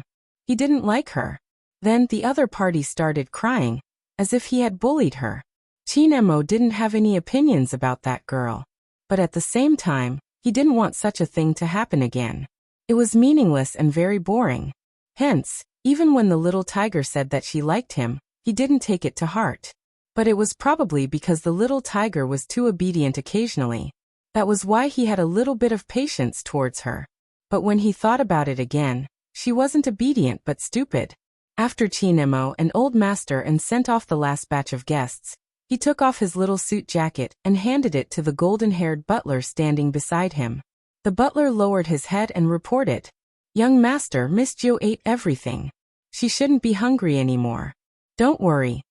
When Chinemo heard this, he frowned. When did I care about whether she was hungry or not? The golden-haired butler paused. Chinmo's voice was very calm. "It's just because they are neighbors. It's not polite if I don't send something over for such a lively gathering. Moreover, Uncle Bo is grandfather's old friend." The golden-haired butler nodded and looked at the little back view that was walking up the stairs. In his heart, he wondered if the children of China matured so early. This aura was a little too strong. However, China was really a country of etiquette.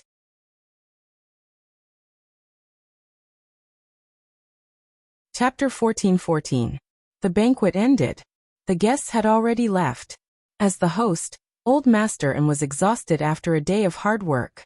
But because he was a businessman, even if it was nighttime, Old Master and would still be busy. Old Master and had urgent matters to attend to. For example, a sudden international conference. Old Master and was worried that his grandson would be tired today, so he specially instructed his subordinates to clean up the living room and not make too much noise. There would be specialized people to clean up after the banquet. After Chinemo sent them off, he reached out and pulled open his little suit. After entering the room, he turned back into the quiet little prince. Even his side profile was cold and indifferent. His hair was black and soft, sticking to the back of his ears. He was wearing a white shirt.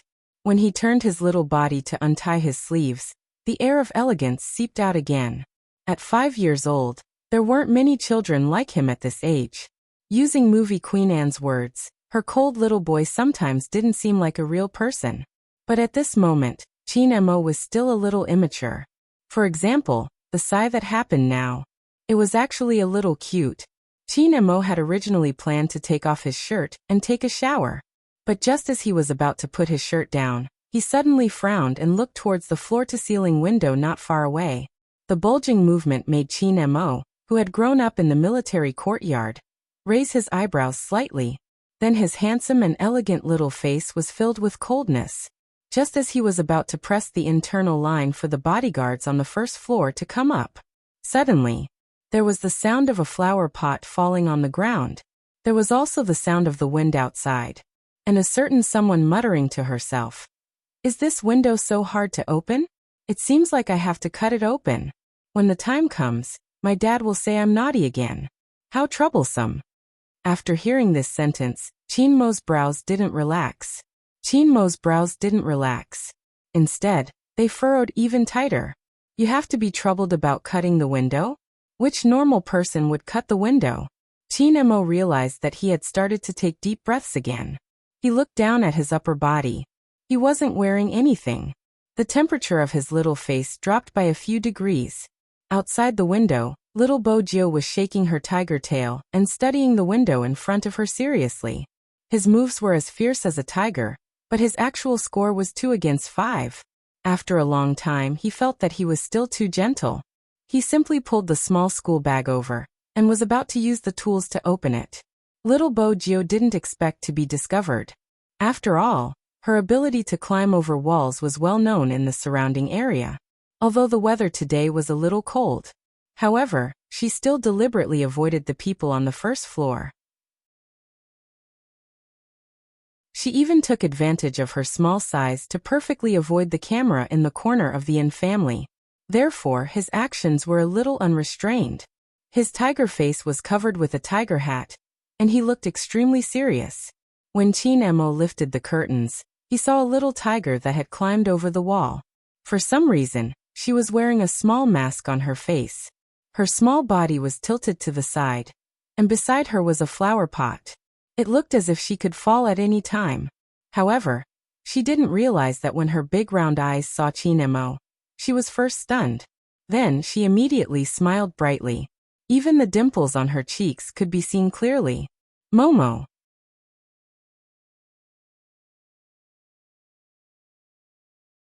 Chapter 14-15.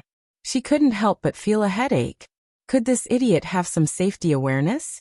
Chinemo pulled the window open and said calmly, "Come down." Was he angry? Bojio was still young back then.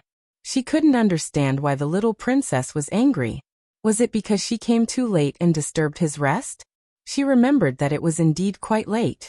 He didn't sleep on time because of her yesterday. Also, he saw her naked. Bojio admitted that she felt guilty.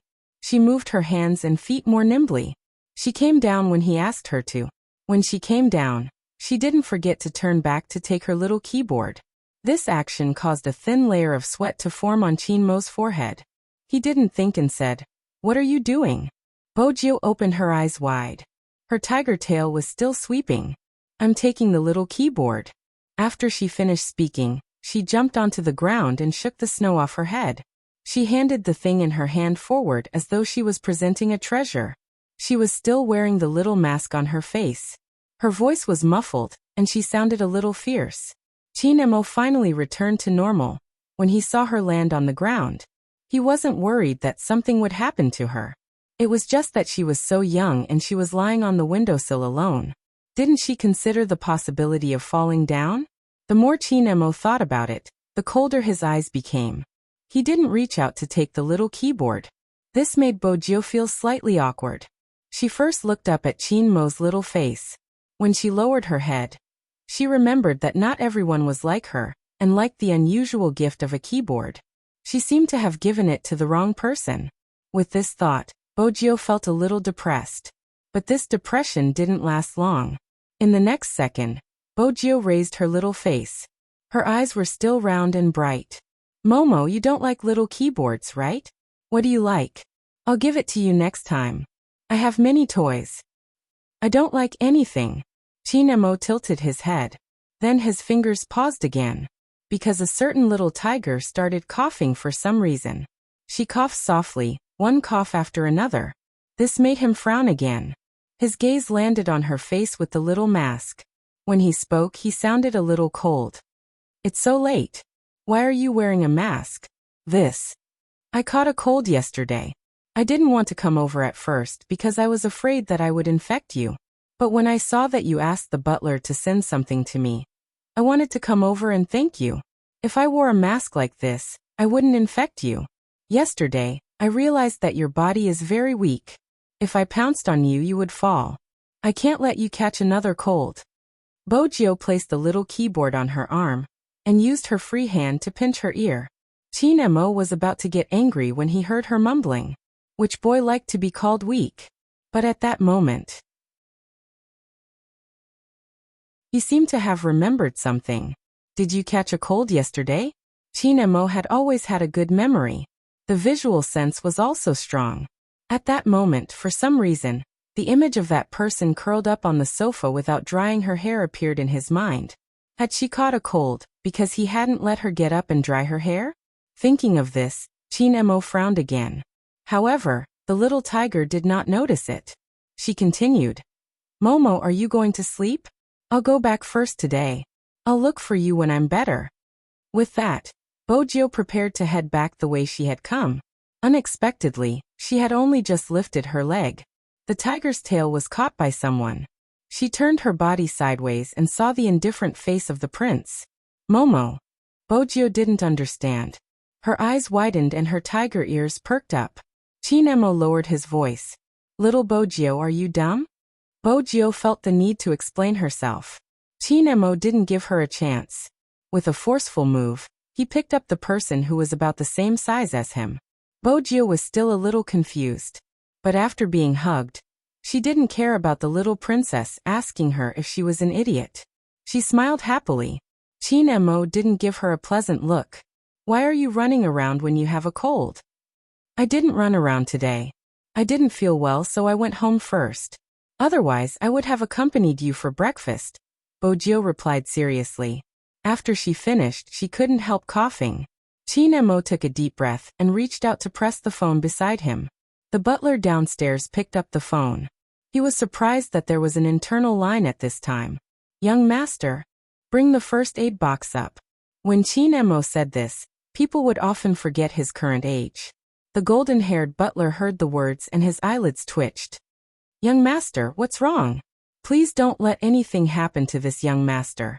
The importance that Chairman placed on this young master was indescribable. They had just arrived. If anything happened, Chairman would definitely return to China immediately. Chinemo could tell what the young butler was thinking from his voice. It's not me. Bring the first aid box up. You don't have to tell grandfather. Also, bring a pot of hot water up. Hot water? Basically, the cute foreigners wouldn't understand that Chinese people had to drink hot water when they were sick. In China, if you had a cold, you had to drink more water. If your stomach wasn't feeling well, you had to drink more hot water. If your aunt came, you had to drink more hot water too. Even though the golden-haired butler had only interacted with his little master for 2 days, he had a basic understanding of his personality. Moreover, Chairman had said that no matter what request his little master had, he just had to follow it. Hence, no matter how worried the golden-haired butler was, he didn't bother Chairman. After all, they were having a business meeting. But when the golden-haired butler carried the first aid box upstairs, he suddenly realized something. If his little master didn't say it was him, who could it be? When the golden-haired butler pushed open the door, his question was answered. Unknowingly, there was a little tiger in the room. The little tiger was sitting on the sofa in the room with a small mask on her face. She seemed to have done something wrong. She was hugging her little keyboard and looking at his little master, who seemed to be in deep thought. When she saw him, her eyes lit up. "Hi, we meet again." Honestly speaking, the young butler was a little confused. Even his golden hair was fluttering. What was going on? Why was the person from the opposite house here? When he had sent the things over, she was still in the opposite room. Besides, he had been tidying up in the living room downstairs. Other than sending people away, he hadn't seen anyone else enter.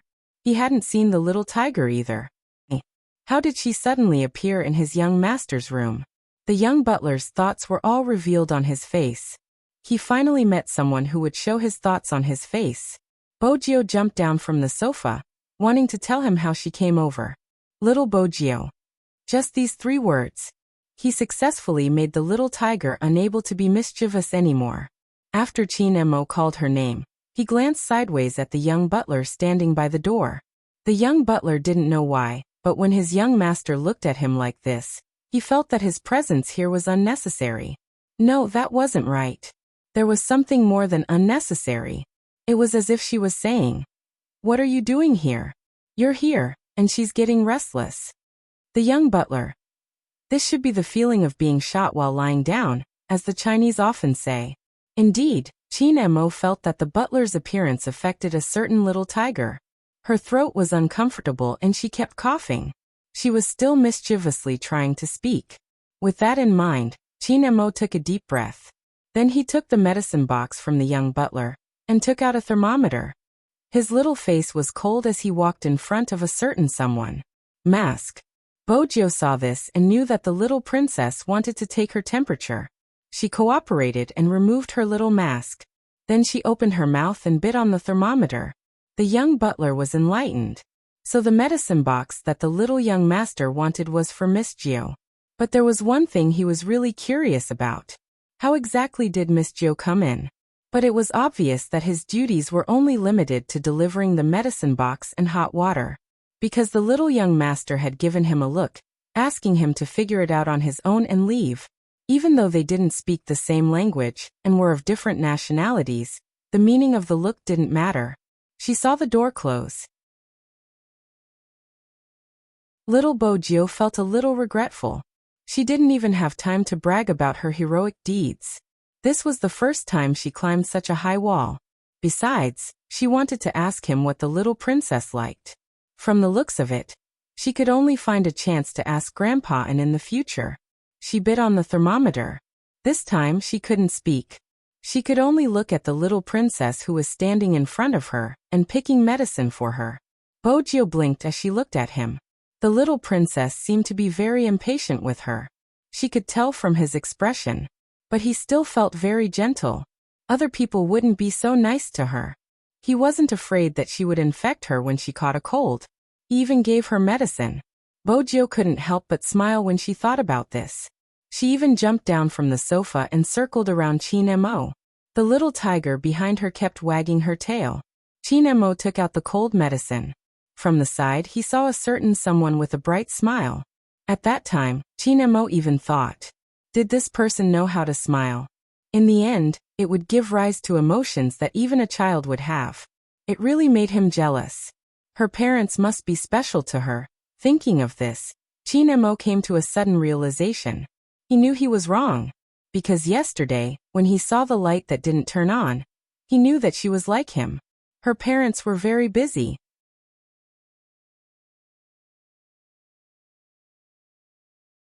Chapter 14-16. Ah! Look, our little tiger Bo was still very obedient. She bared her soft tiger teeth so that it would be easier for him to take the thermometer out. When she opened her mouth, her almond-like tiger eyes were still staring at Chin Mo. She looked as though she had something to say. Chin Mo gave her a cold look as though he was saying, "Don't you dare to speak again." Little Tiger Bo felt that this wasn't right. She was also puzzled by the hostility her little princess had towards her.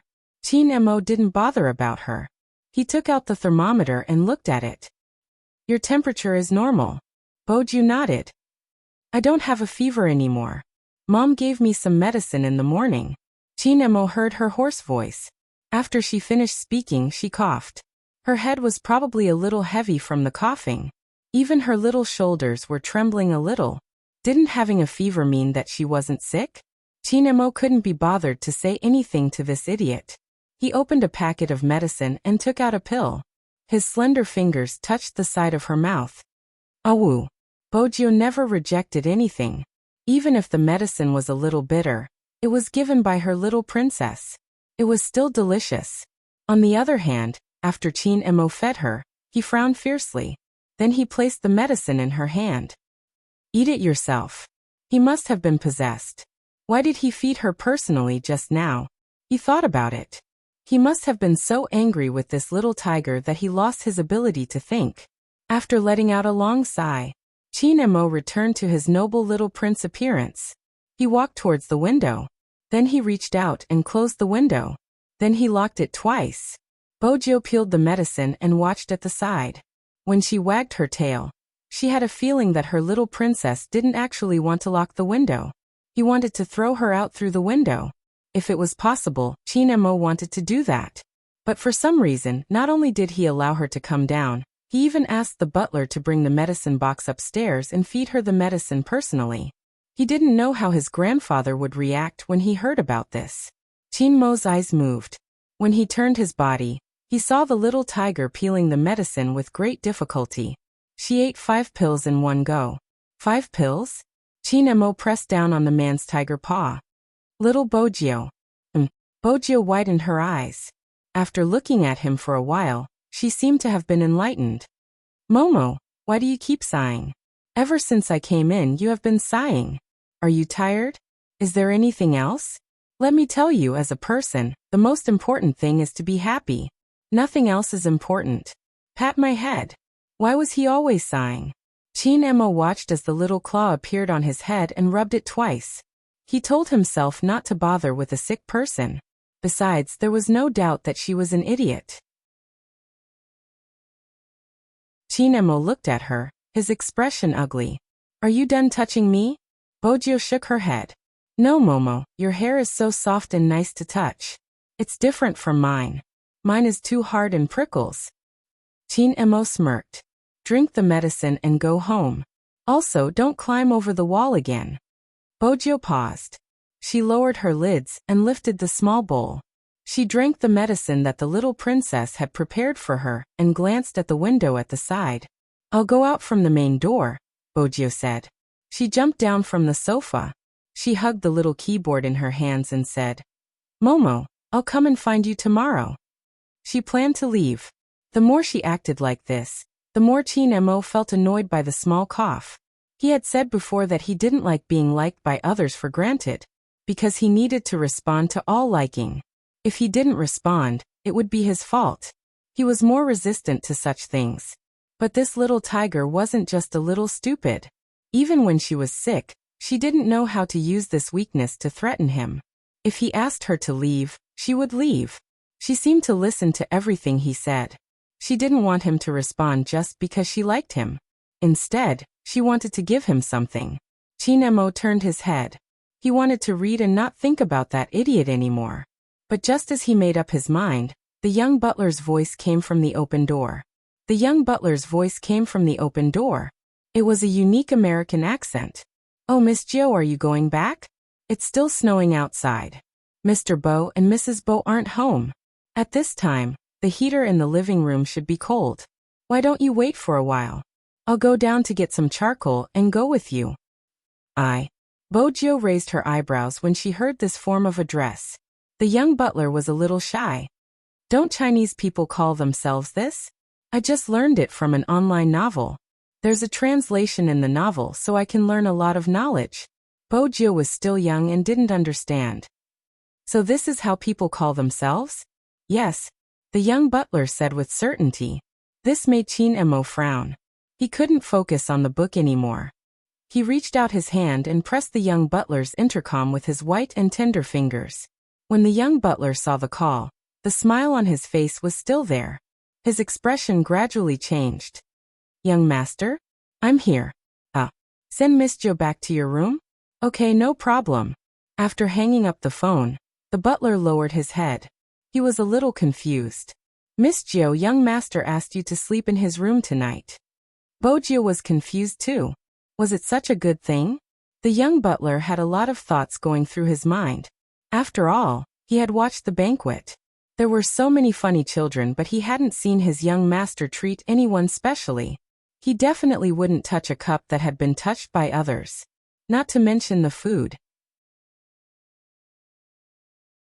He was a gentleman, but he didn't dance with others. The young butler even suspected that this young master from China was like what the novels said. Was he the reincarnation of the leader of some faction? He was so special because his bones were so good. He had the etiquette and alienation that a young man like him shouldn't have. He had studied it before. His young master was definitely a clean freak, and it wasn't a small one. Every time his young master wiped his hands, he would be especially careful. He would change his clothes 3 times a day. The bathroom had to be clean. Even his shoes were spotless. No one would doubt that he was a genuine little prince. However, the golden-haired butler was a little puzzled. Such a clean freak young master would actually let someone spend the night at his house. Although it had happened once yesterday.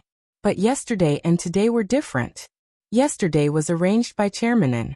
The young master's entire body was filled with cold resistance. But today, it was the young master who suggested it.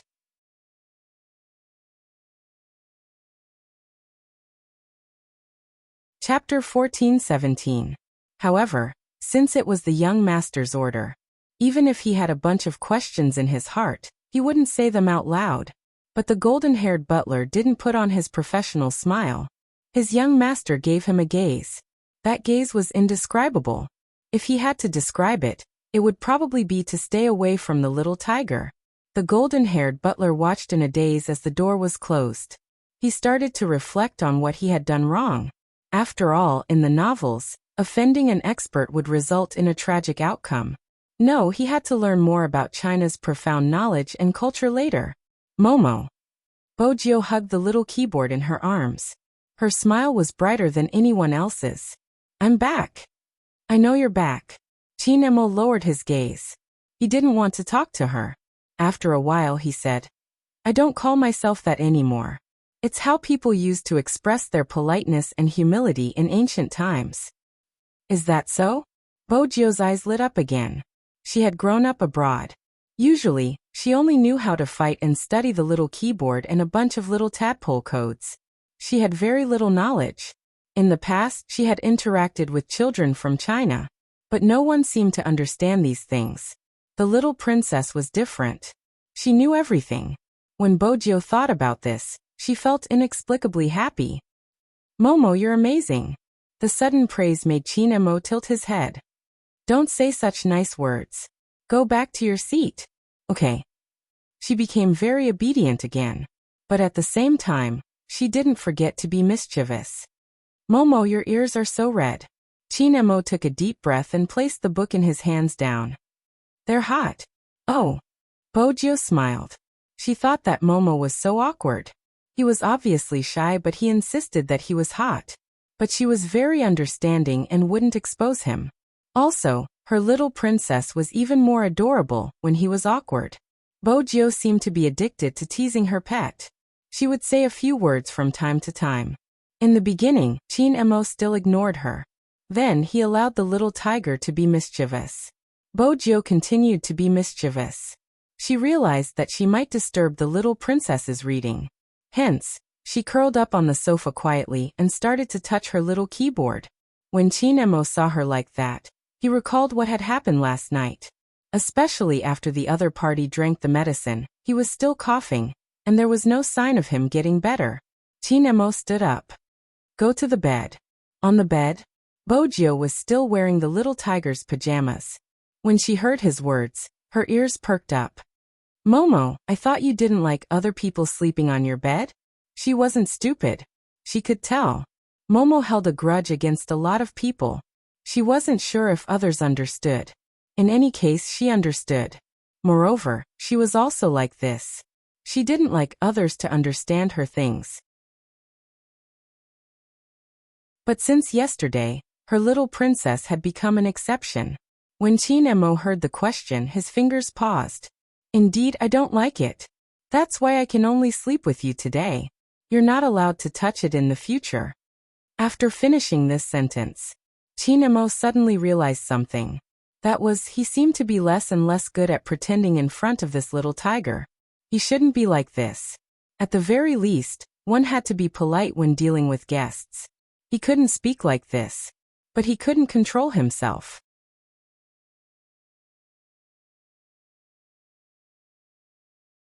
Chapter 14:18.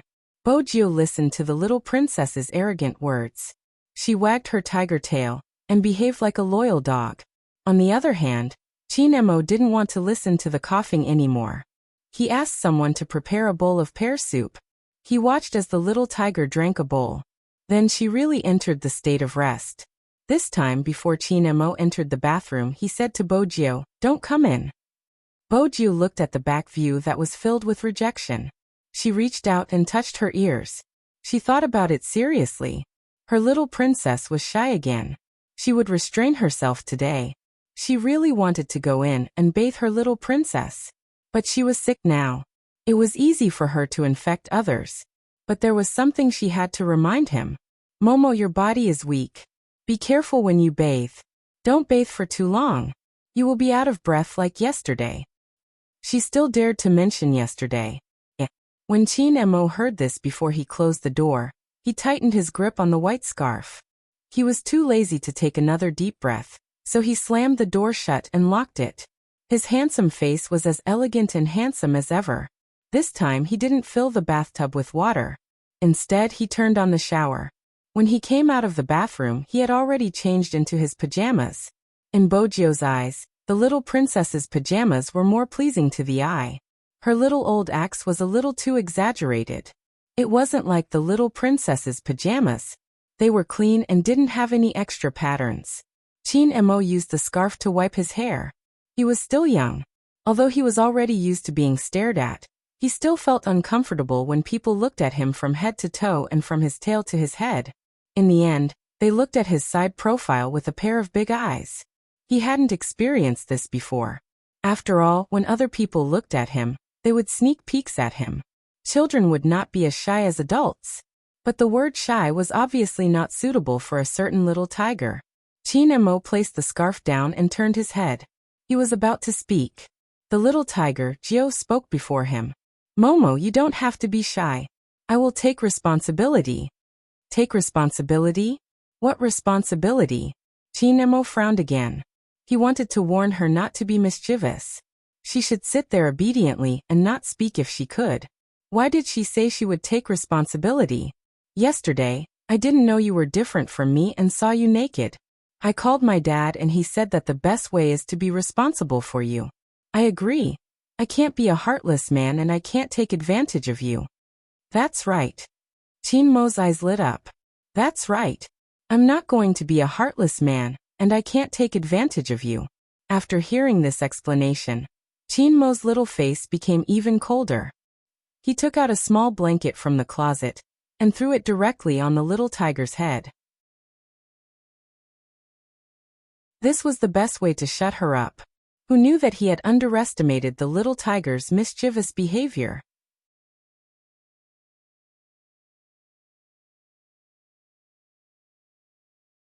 Chapter 14:19. After all, you're so weak. After all, you're so weak. After all, you're so weak. This sentence echoed in Qin Mo's mind 3 times. He looked at the little tiger head that was exposed. He wanted to pull her up and throw her out. But she was still counting the mistakes she had made with her little fingers, coughing from time to time. Little Bojio, are you an idiot? Qin Mo tried to hold it in. But the only thing he could say was coldness. The little boy Bojio didn't understand how she was stupid. Qin Mo glanced over. He was wearing his pajamas and looked noble. Why are you feeling pity? Can you kiss me casually just because you don't have a cold? How can you be so optimistic? Didn't I tell you yesterday to stay 1 meter away from me? Didn't you tell me to stay so far away from you so that I wouldn't kiss you? Bojo seemed to have understood something. Her eyes widened. Chin Emo arched a brow. Why else? Oh. Bojo was disappointed for a second. Then she said, Anyway, I will be responsible for you. Besides, Momo, you've misunderstood. I'm usually very reserved. I'm so passionate, because I want you to know my sincerity. Chin Emo turned his head. No need. No need for what? Bojo scratched her face. She didn't understand. Chin Emo looked at her. His gaze was calm. I don't need you to be responsible. Also, heartbreaker isn't used to describe girls. How did you learn Chinese? I didn't learn it well. Bojo felt a little guilty. Those words were like pictures. There were too many gestures. Sometimes she remembered them but she didn't know where to use them. But that wasn't right. Her dad had said it over the phone. Being irresponsible meant being a heartbreaker. Anyway, Bojo didn't care if it was used to describe boys or girls. She would never be a heartless man. The current situation was that the little princess didn't want her to be responsible. Her dad also said that she could be tough but she couldn't force others. Little Bojo thought about it. In the end, she looked up and wagged her tail. Momo, tell me when you want me to be responsible. That situation would never happen. At that time, Chin Emo had thought that way. Moreover, he really didn't want to discuss this kind of thing with a little tiger. It would make him seem very childish. His gaze swept over. Seeing that she was still curled up on the sofa, his brows furrowed once more. I'm not asking you to go to the bed. The sofa was very close to the window. Didn't this idiot know that there would be wind on this side? I haven't showered yet. I'll go after I shower. Ever since the little princess had come out of the shower, she had been smelling his scent. It was so fragrant and so good. She wanted to take a shower too. Chin Emo watched her torment. Anyway, he understood that it was impossible for her to settle down. Half a minute passed. Momo. Chin Emo was sitting on a chair with a book in his hands. No matter how late it was, he would read a few books before going to bed. This was his habit. Chin Emo watched as the little tiger tugged at his sleeve with her claws. Her eyes were black and she looked very obedient, but in fact, the sparkle in her eyes indicated that she was going to be naughty again. Both of them looked to be 5 years old, and their heights were about the same. In comparison, Chin Emo was 3 centimeters shorter than Bojo.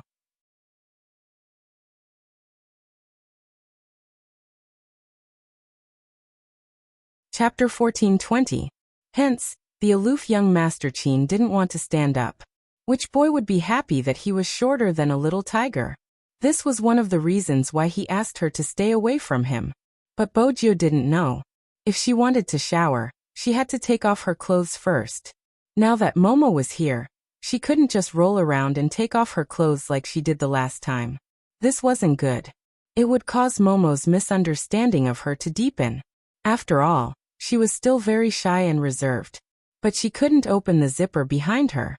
This was the disadvantage of having short arms. She had jumped for a long time just now, but she still couldn't pull the zipper to the end. At home, she would either roll around and take it off or her mother would help her take it off. Today, she could only trouble her future pet. Help me pull this down. As Bojo spoke, she turned her small body and obediently wagged her tail. The zipper was pulled down halfway. Since it was a clumsy little axe pajamas, no one would be able to tell if they didn't look carefully. Now because of her action, Chin Emo also saw the fair and tender little back. Chin Emo also saw the fair and tender little back. Suddenly, his ears turned red and he tilted his head. Little Bojo. What is it? Bojo turned back and saw the little prince with a thin layer of pink on his face. He was extremely cute. He couldn't help but reach out and hug the person's waist. He said angrily, Momo, you're shy again. Don't be shy. Asterisk bang. Asterisk, the veins on Chin Mo's forehead were completely broken. He watched as the little tiger picked him up from the chair, wobbled and put him down. His breath was completely stuck in his chest. Little Bojo. Bojo scratched her ears. I'm here. Chin Emo looked at her and didn't want to speak. Which boy would like to be carried around by a girl? His dignity as a boy was really. Chinemo adjusted his breathing. Again and again, until the little face returned to its cold and noble appearance. Men and women shouldn't touch each other. It's such a simple logic. You should know that in the future. Don't let a man help you with your zipper. Even if you're a child. When Chinemo said this, he didn't sound like an old man. It was probably because his face was too good-looking. Boju nodded as though she was being lectured. She continued. I know, but Momo, you're not like other boys. It's okay for you to help me zip up. We're going to sleep together in the future. Who slept with you? Chinemo pressed his throbbing temples. Then, he looked at her tiger pajamas that were about to collapse. He shouldn't have been soft-hearted, and he shouldn't have let this person sleep here. He didn't know if it was too late to throw her back. But he had heard the conversation just now. There was no one at the Bo family's side. Her cough had not gone away, and she was so clumsy that she could not even walk properly. Bojo didn't know what her pet was thinking about. She poked him with her fingers, her back itching. Chinmo's gaze landed on her when he saw her movements. It was probably because of the material of her pajamas. After the zipper was unzipped, it would prick his hand. Therefore, her fair little back was a little red after being pricked.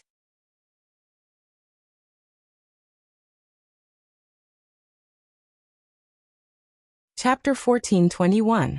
Okay. She would be obedient when she needed to be. Little Joe always followed this principle to the end. Chinemo lowered his lids. Once he decided to do something, he wouldn't be awkward anymore. Like a mature adult, he didn't just help Bojo with the zipper, he also removed the hood from her pajamas. Because he was so close, he could smell the sweet milk scent on the little tiger. A child would always be a child. While Chinemo was deep in thought, he completely neglected the fact that he was also a child. After unzipping the zipper, Bojo could go to the bathroom and remove the little tiger pajamas herself.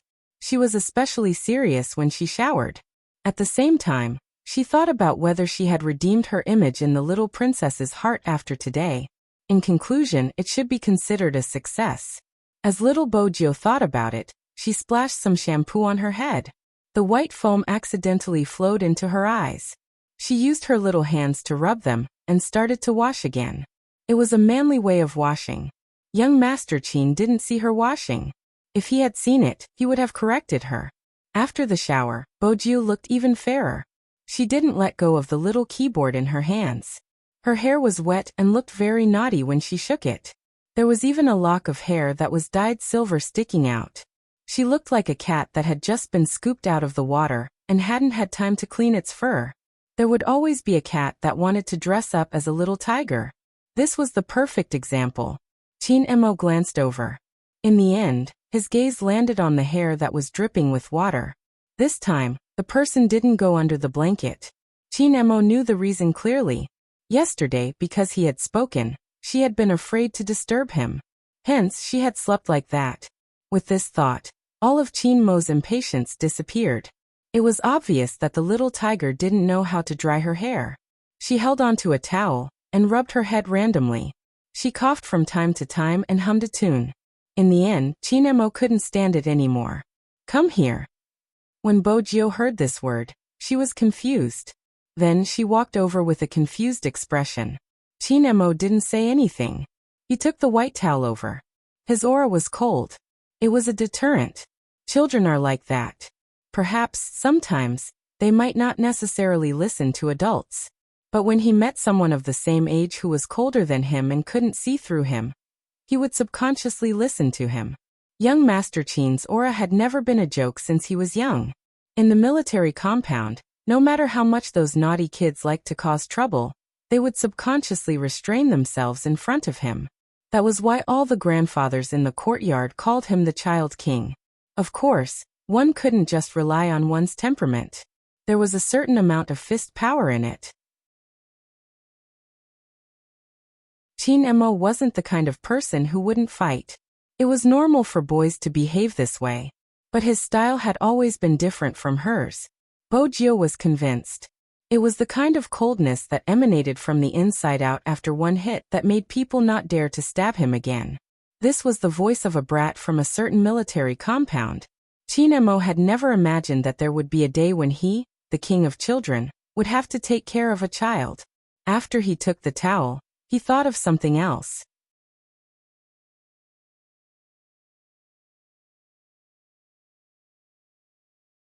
Chapter 14:22. When Chinemo realized this, his fingers paused decisively. Then he said, "Sit there." Bojio didn't understand what the little princess was thinking. She hugged the little keyboard and sat at the designated spot. Her head was covered with a towel. Following that, a very gentle force was exerted. That kind of strength could easily make people drowsy. Coupled with the fragrance of the shower gel, it made him feel even more comfortable. Bojio hugged the little keyboard and wore her pajamas. The way she allowed him to wipe her hair was very adorable. But life depended on one's skin. Bojio wouldn't give up any chance to make a move. When Chinemo wiped her hair, she played with the corner of his shirt. When she was discovered, she met his cold eyes. Then she smiled, revealing her little canine teeth. She lowered her head and continued playing. Chinemo wasn't going to play tricks with this little tiger on this matter. In any case, she had already done things that were worse than that. Halfway through, the person in front of him coughed even more violently. Even her breathing became unstable. Chinemo thought for a moment and fed her a lozenge. After taking the medicine and taking a shower, she could officially climb into bed. Bojio was a little sleepy. She probably wasn't feeling well. She really couldn't sleep. When she saw the little princess take a blanket to the sofa, she felt a little depressed.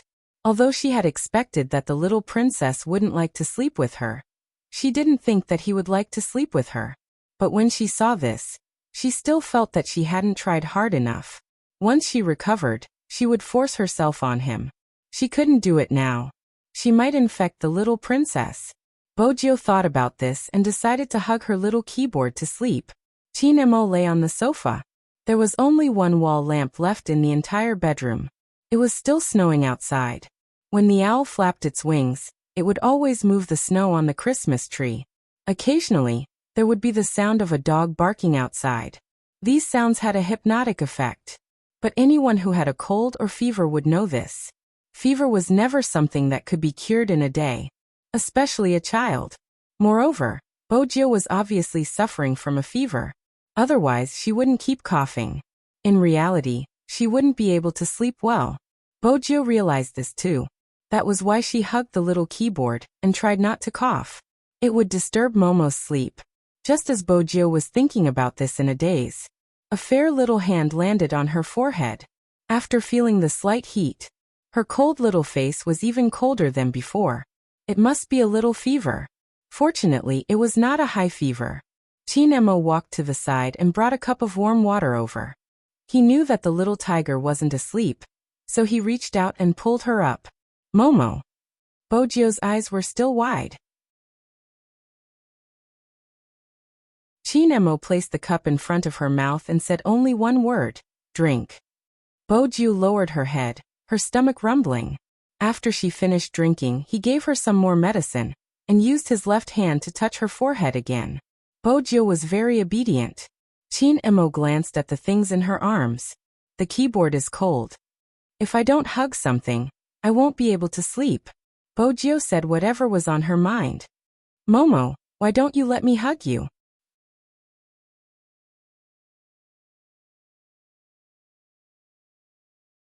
Chapter 14:23.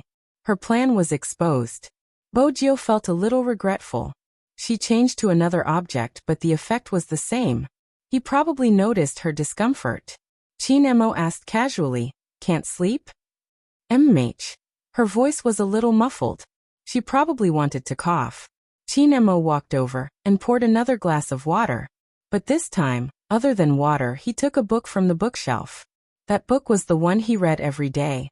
Bojio recognized the page. The little princess had been reading it yesterday. Move over a little. Chinemo stood beside the bed. His expression didn't change much. But when Bojio heard these words, she instantly became lively. She moved her small body to the left. The space wasn't just a little. After she finished this action, she promised seriously, "Momo, don't worry. Even if we sleep together, I won't touch you like I did yesterday. Don't be afraid. Qin Mo's hand that was lifting the thin blanket tightened. He looked up and gave her 2 words. Shut up. Bojio was very happy. She didn't care about the little princess's resistance at all. She understood that he was shy. If Qin Mo knew that this little tiger attributed everything to his shyness, the veins on his forehead would probably rupture again. But fortunately, Bojio was still obedient sometimes. He laid on the bed with his big eyes and a small face like an angel's, looking at people with a fierce look on his face. Qin Mo leaned against the head of the bed and opened the book, 1001 Nights in his hands. His melodious and cold male voice rang out. There was a little childishness in it. It was said that in ancient times, on an island between ancient India and China, there was a kingdom called Sazan. The king was called Shinuya. Every day, King Shinuya would marry a woman and spend the night in the palace. But every day, when the rooster sang, he would cruelly kill the woman. Children loved to listen to stories. To Bojio, the things that her father did were treated as stories. But Mr. Bo was too busy, so he didn't have much time to tell stories. To be precise, this was the first time someone specially read her a bedtime story. At first, Bojio was in a daze. But soon as she listened, her coughs lessened. All her attention was focused on the little princess's side profile and the fascinating story. Time passed bit by bit with the flow of the moonlight. The 2 of them were different from the others, probably because they were too similar. No one would read him a bedtime story. He looked like a little prince, yes. He was a lonely little prince. Every night, she would read and sleep alone, although there was still no one to tell him a bedtime story. However, the little heater lying beside him and listening to him with her head tilted to one side made him feel that there was nothing wrong with letting her come over once in a while. The sound of reading continued. He had just read the 3rd story of the 1001 Stories. There were already people on the 1st floor. That person was none other than Mr. Bo, who was wearing a black trench coat with a bouquet of roses pinned on it. Originally, he was here to bring his little Gio back. Grandpa gestured for him to listen to the noises upstairs.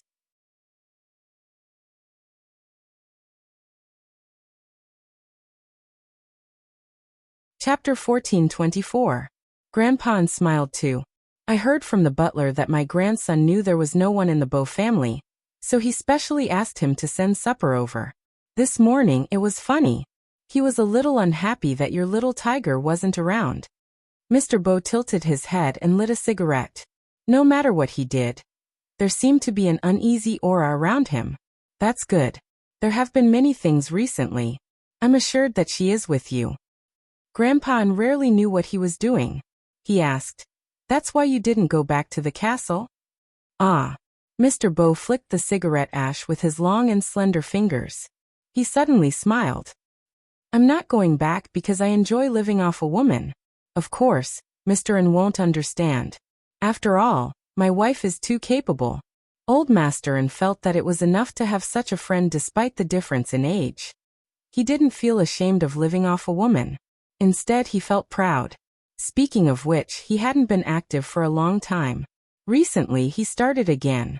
It seemed like it wasn't peaceful outside. Otherwise, he wouldn't have stayed in such a place.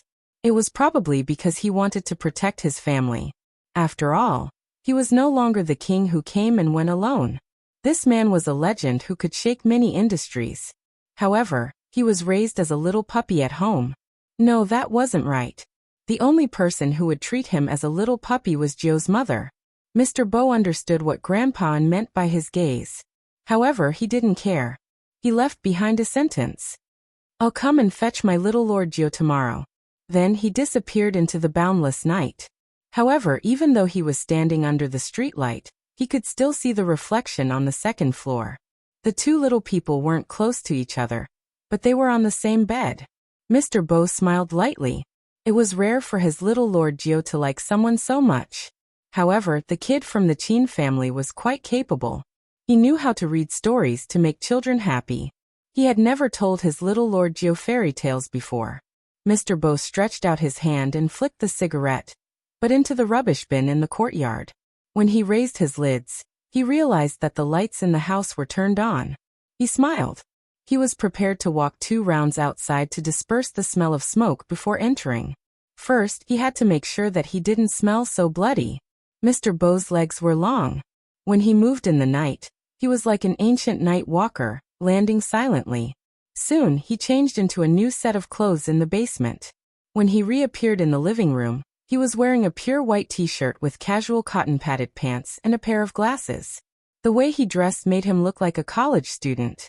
Her temperament was outstanding and clear. In addition, this person was too coquettish. That's right, she was acting coquettishly. Because at the moment he appeared, Yi Shiwen's eyes widened. He put on a sleepy expression, reached out his hand, and hugged the back of the woman who was wearing a business suit and was making medicine in front of the kitchen counter from behind. He put his chin on her shoulder naturally, sniffed the nice fragrance, and dragged out his voice lazily. "Why did you come back so late today? Both Lord Jiu and I have no food to eat." Being hugged by him, the figure's face was still a little red. They had been married for so long, but for some reason he was still the same as when he first met this person. It was probably because the other party was 3 years younger than him. Therefore, whenever they were intimate, she would always feel numb all over and take advantage of the other party.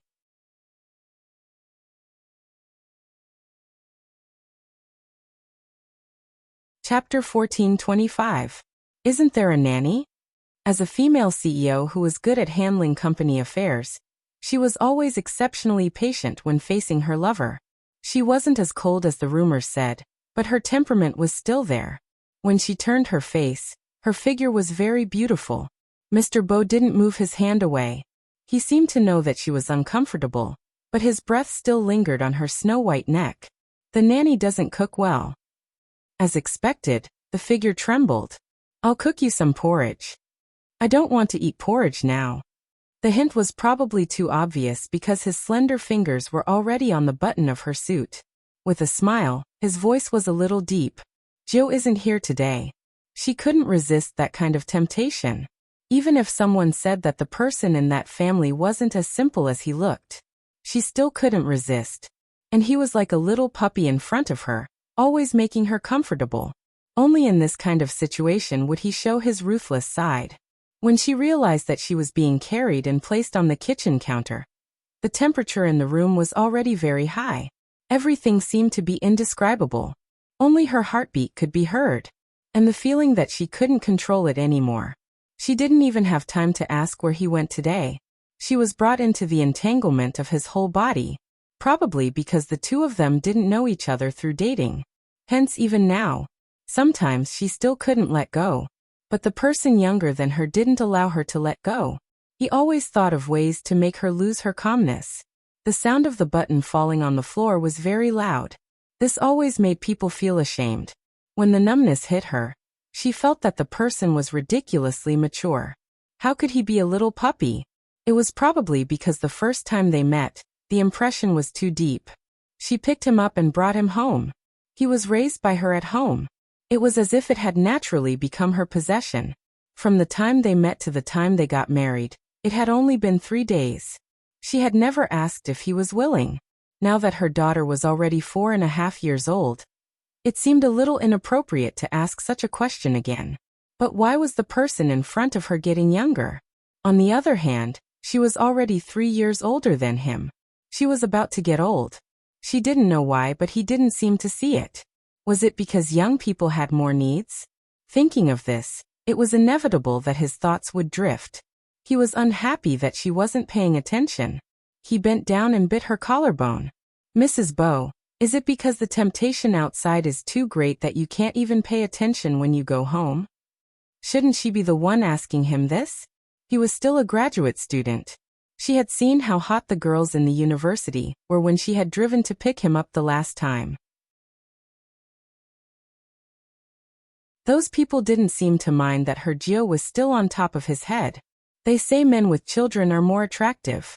Others said that it was impossible for him to have a child at his age. He really didn't look like a father. She still remembered the big and small pair sitting on the steps of the university, looking at her with the same expression. Their faces were full of pity, as if she would be a heinous villain if she stood them up again. 80% of Jio's personality was inherited from him. She also knew that when those hot girls from the university saw her picking him up, they thought she was his sister. However, she had never told him about this.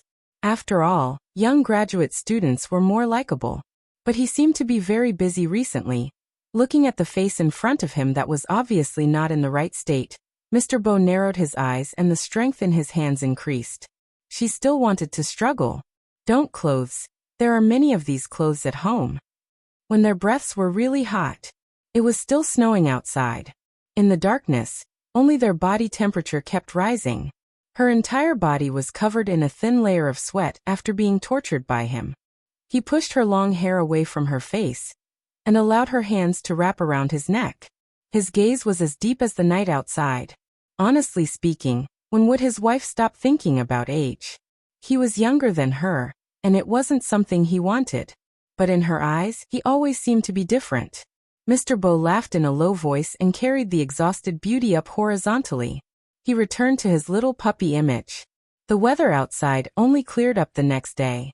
When the sun shone down, everything seemed to be full of life.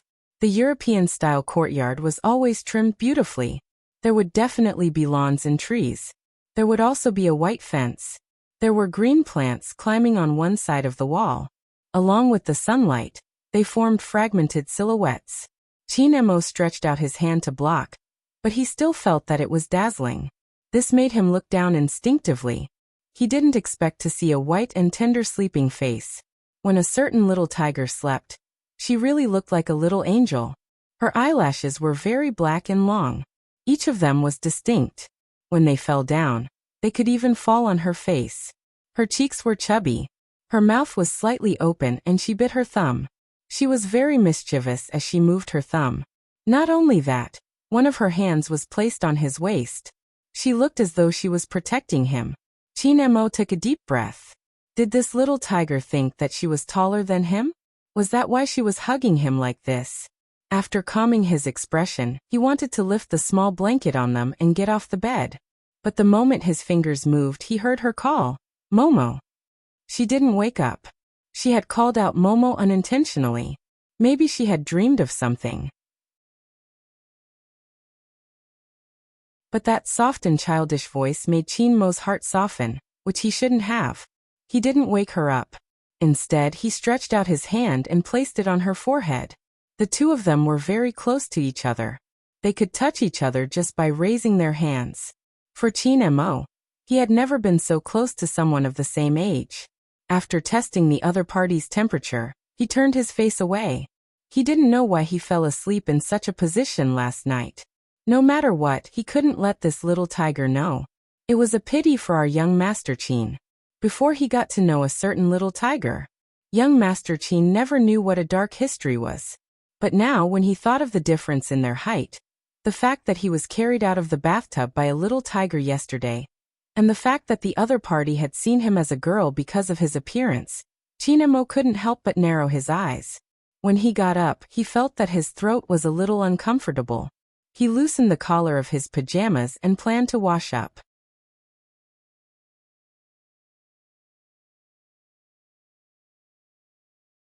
Chapter 1426. Together? Qin Mo's frown deepened when he heard this. He turned his head and saw the little tiger climbing up from the bed. She bent her legs and held onto her little keyboard with one hand. She was rubbing her eyes with the other. She looked like she was about to jump down. Qin Mo didn't want to take a deep breath anymore. Instead, he reminded her calmly, "Little Bojio, you're a girl and I'm a boy. Tell me, how are you going to pee with me?" That tone was definitely not too happy. Bojio sobered up instantly. She paused her claws and smiled. "I forgot again. Momo, don't be angry. I know how to whistle. I can stand outside the door and whistle for you." Qin Mo turned his head and smiled coldly. Then he stuffed her into the blanket and said, "Stay here." What a joke. Someone was whistling outside. Who could come out easily? He had also said that the only reason he could tolerate this little tiger was because she would listen to whatever he said. When Qin Mo finished washing up and came out, Bojio was still on the bed. She was probably too bored from waiting, and was doing somersaults. When she saw that he was done, she rolled like a tiger and straightened her body. Chinemo didn't have extra slippers here, so he let her wear his. At first, he didn't want to care so much about her. After this person entered the bathroom, she lowered her head and started to wash her face. Chinemo pulled her back. He lowered his head and rolled up her sleeves in a few seconds. It was purely because he couldn't stand this idiot's actions. However, Bojo realized something. Little Princess Chin's throat seemed to be uncomfortable. She couldn't have infected him, could she? As she was thinking about this, Bojo wasn't very serious when she was washing up. She casually washed her face and ran to the study table.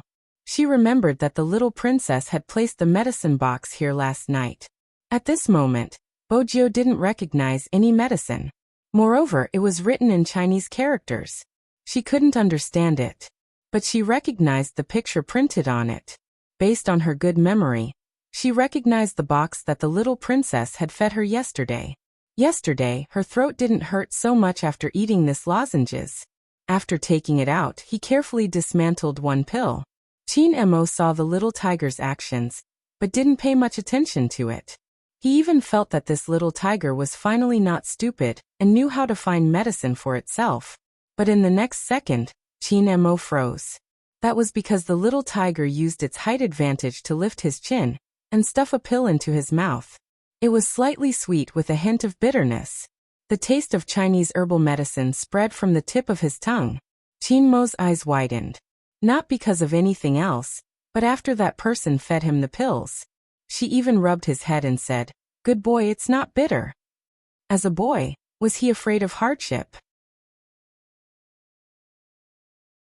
Besides little Bojo, what kind of position are you in? Young Master Chin smiled coldly again. Anyway, it was already dawn. It didn't matter if he threw her out. But before he could say anything, the little tiger looked at him with her big eyes and said, "Momo, you must tell me if you feel uncomfortable. For example, your headache. Yesterday, I had a headache and then a fever. The fever was too stuffy and I couldn't come out to play with you. But this is also my fault. I know that my body is too weak, but I still came to find you." Very good. Once again.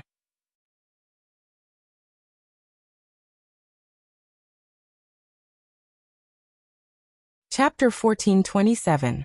Chinemo looked at her. This was the first time he wanted to refute someone so seriously. Little Bojo. Bojo scratched her ears.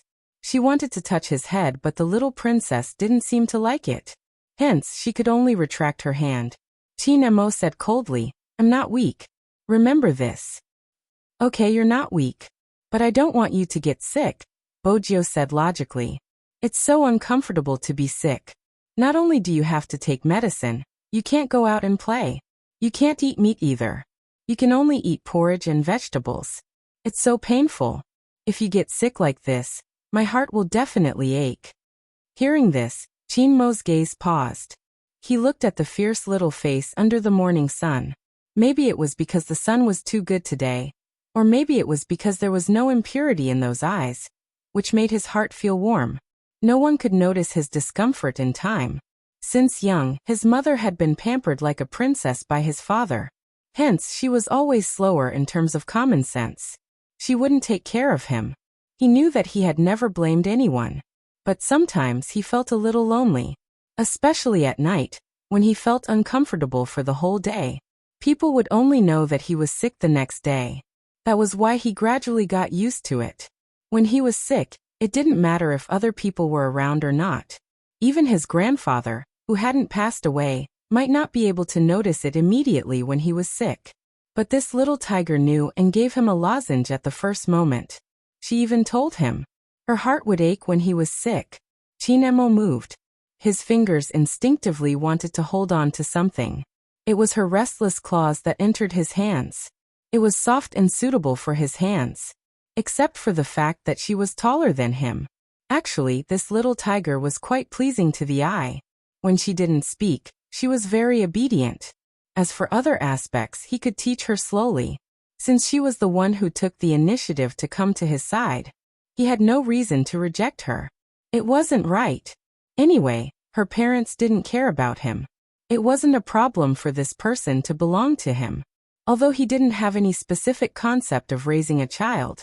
But it shouldn't be difficult to raise such a little tiger. What's more, a certain someone was stupid enough to want to buy him. Qin Mo seemed to have confirmed something. He glanced over and helped Bojio roll her sleeves. His voice was calm. Do you think everyone is like you, only liking to eat meat? I'm not the only one who likes to eat meat. Take another 10 steps, and you will see the red-haired little William. He likes to eat meat too, but he's afraid of me. Every time he makes a turkey at home, he would offer some to me. His face would always be red. Bojio explained. The roasted turkey is delicious. Qin Mo raised his eyebrows and singled out the name without changing his expression. Little William. Yes, it's nearby. We even made an appointment to eat hamburgers together. Now we can only wait for my cold to recover. Bojio was busy explaining things to little Princess Qin. She didn't realize that Qin Mo's gaze was different from before. Previously, he had given himself a set environment. She thought she had no one to turn to but him. Now, it seemed that this was not the case at all. Also, the name William would only be given to a boy.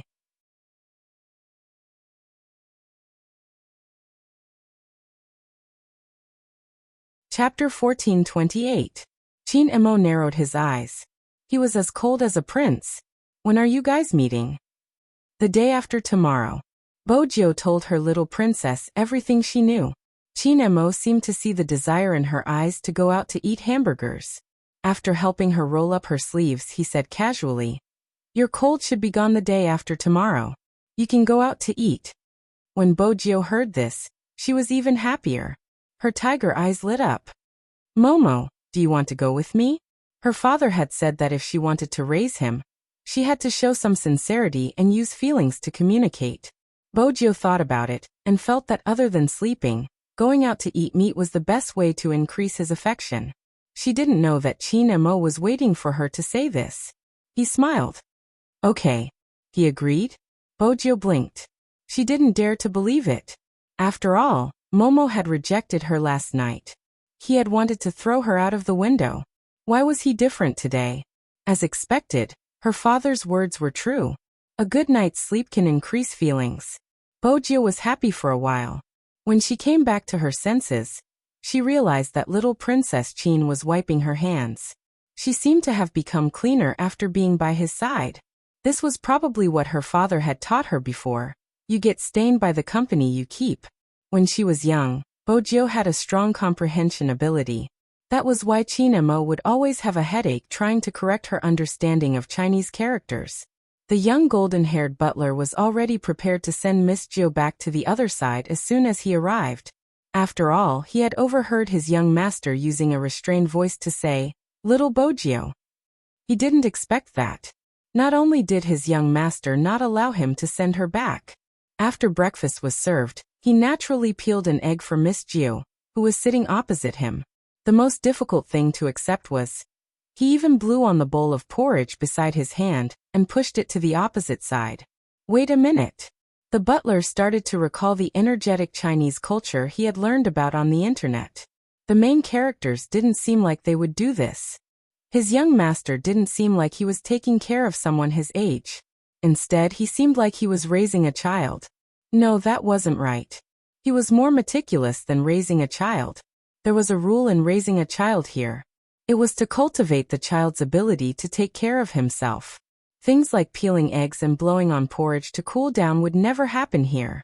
He didn't know if he had accidentally failed to control his rich expression. Young master, who was eating the soup dumplings, looked up and glanced at him. The golden-haired butler shivered and immediately stood up with the tray, assuming a standard standing posture. Qin Mo retracted his gaze and lowered his head to take another bite of the xiaolongbao on the bamboo chopsticks. It had been a long time since Bojio had such a scrumptious breakfast. However, there was something she was ashamed of. She preferred to eat with a spoon and didn't have many chances to use chopsticks. Therefore, when she reached for the soup dumplings with her chopsticks, her movements were a little clumsy. The clip fell off. The clip fell off the second time. For the third time, Little Tiger Bo simply poked it with her chopsticks. After she poked it up, she howled and placed it all in her mouth.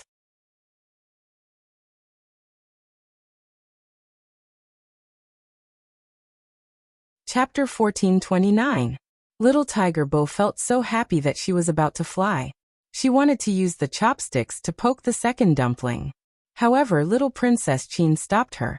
Chopsticks aren't used like this. The voice was calm. Then he reached out and held her hand. Then he started to teach her how to hold it. Bojio tilted her head and looked at his posture. She moved the chopsticks in her hand downwards and held them again. Her hands were still a little small. It was still too slow for her to hold things like this. But when she looked at the little princess again, her hand holding the chopsticks was beautiful and accurate. It seemed like it wasn't because of the chopsticks. Bojio grabbed her hair. She was a little annoyed. I'm too stupid. Although Chinemo kept calling a certain little tiger stupid, it didn't mean that he would let the little tiger he planned to raise feel inferior to others. Moreover, the little tiger was used to living abroad. It was understandable that she couldn't hold the chopsticks well. He had never raised a child before, but he knew that children had pride. With this thought, he raised his head and said to the golden-haired butler, "Try taking the chopsticks." The young golden-haired butler was a little confused when he heard this request. He didn't know what his young master's intention was at all. But as a qualified butler, he had to complete his master's request. Even though he was a foreigner, he had never used something like chopsticks before. But he had read about it many times in novels. He had always admired the Chinese for being able to use two small pieces of wood as cutlery to eat. The experts in the novels could even use one of the chopsticks to kill people. The young butler believed that as long as he learned slowly, he would be able to do it one day. Hence, when Chin-Emo said this, the young butler was very willing to try. With great respect, he picked up the pair of serving chopsticks on the dining table and aimed it at the steaming soup dumplings. The first time, it didn't come up. The second time, it slipped. The third time, he recalled what his young master had said when he was teaching Miss Jio. He didn't use enough strength, and one of the chopsticks actually fell. His face was full of question marks. Was it so difficult? The young butler's expression was so rich that he could make an emoticon. As you can see, some adults don't even know how to use chopsticks. It's normal that you can't use them well. At least you can pick things up. Bojio was elated. She shook her little tiger tail and nodded. Seeing this, Chin-Emo thought for a moment and brought the soup dumpling he had picked up to the little tiger's mouth. Since it was all his, he naturally had to be responsible for feeding it. Although he wasn't used to it, he would take it slow. Fortunately, this little tiger was smarter than ordinary people. She would definitely be able to learn how to hold chopsticks quickly. The young butler, who had not finished practicing, was speechless. He felt the deep malice of this world, all because of the chopsticks, the utensils that tested the foreigners. But, young master, don't you think you're being too nice to Miss Jio? Are you going to raise Mr. Bo's child? If Chairman N knew about this, he would definitely be shocked. The young blonde butler had a lot to say to his boss. He was in charge of the young master's daily life. Chairman N had said that if there was even the slightest change in the young master, he had to call him to let him know. It was obvious that he was helping someone raise a child. You're tuning in to the Li Mei's Wuxia Whispers YouTube channel. We're so grateful for your support, and don't forget to subscribe to join us on this incredible journey through captivating stories. Your generosity through donations truly makes a world of difference, as it's the primary source of revenue that allows me to expand and enhance this channel for you. Thank you from the bottom of my heart for being a part of this adventure.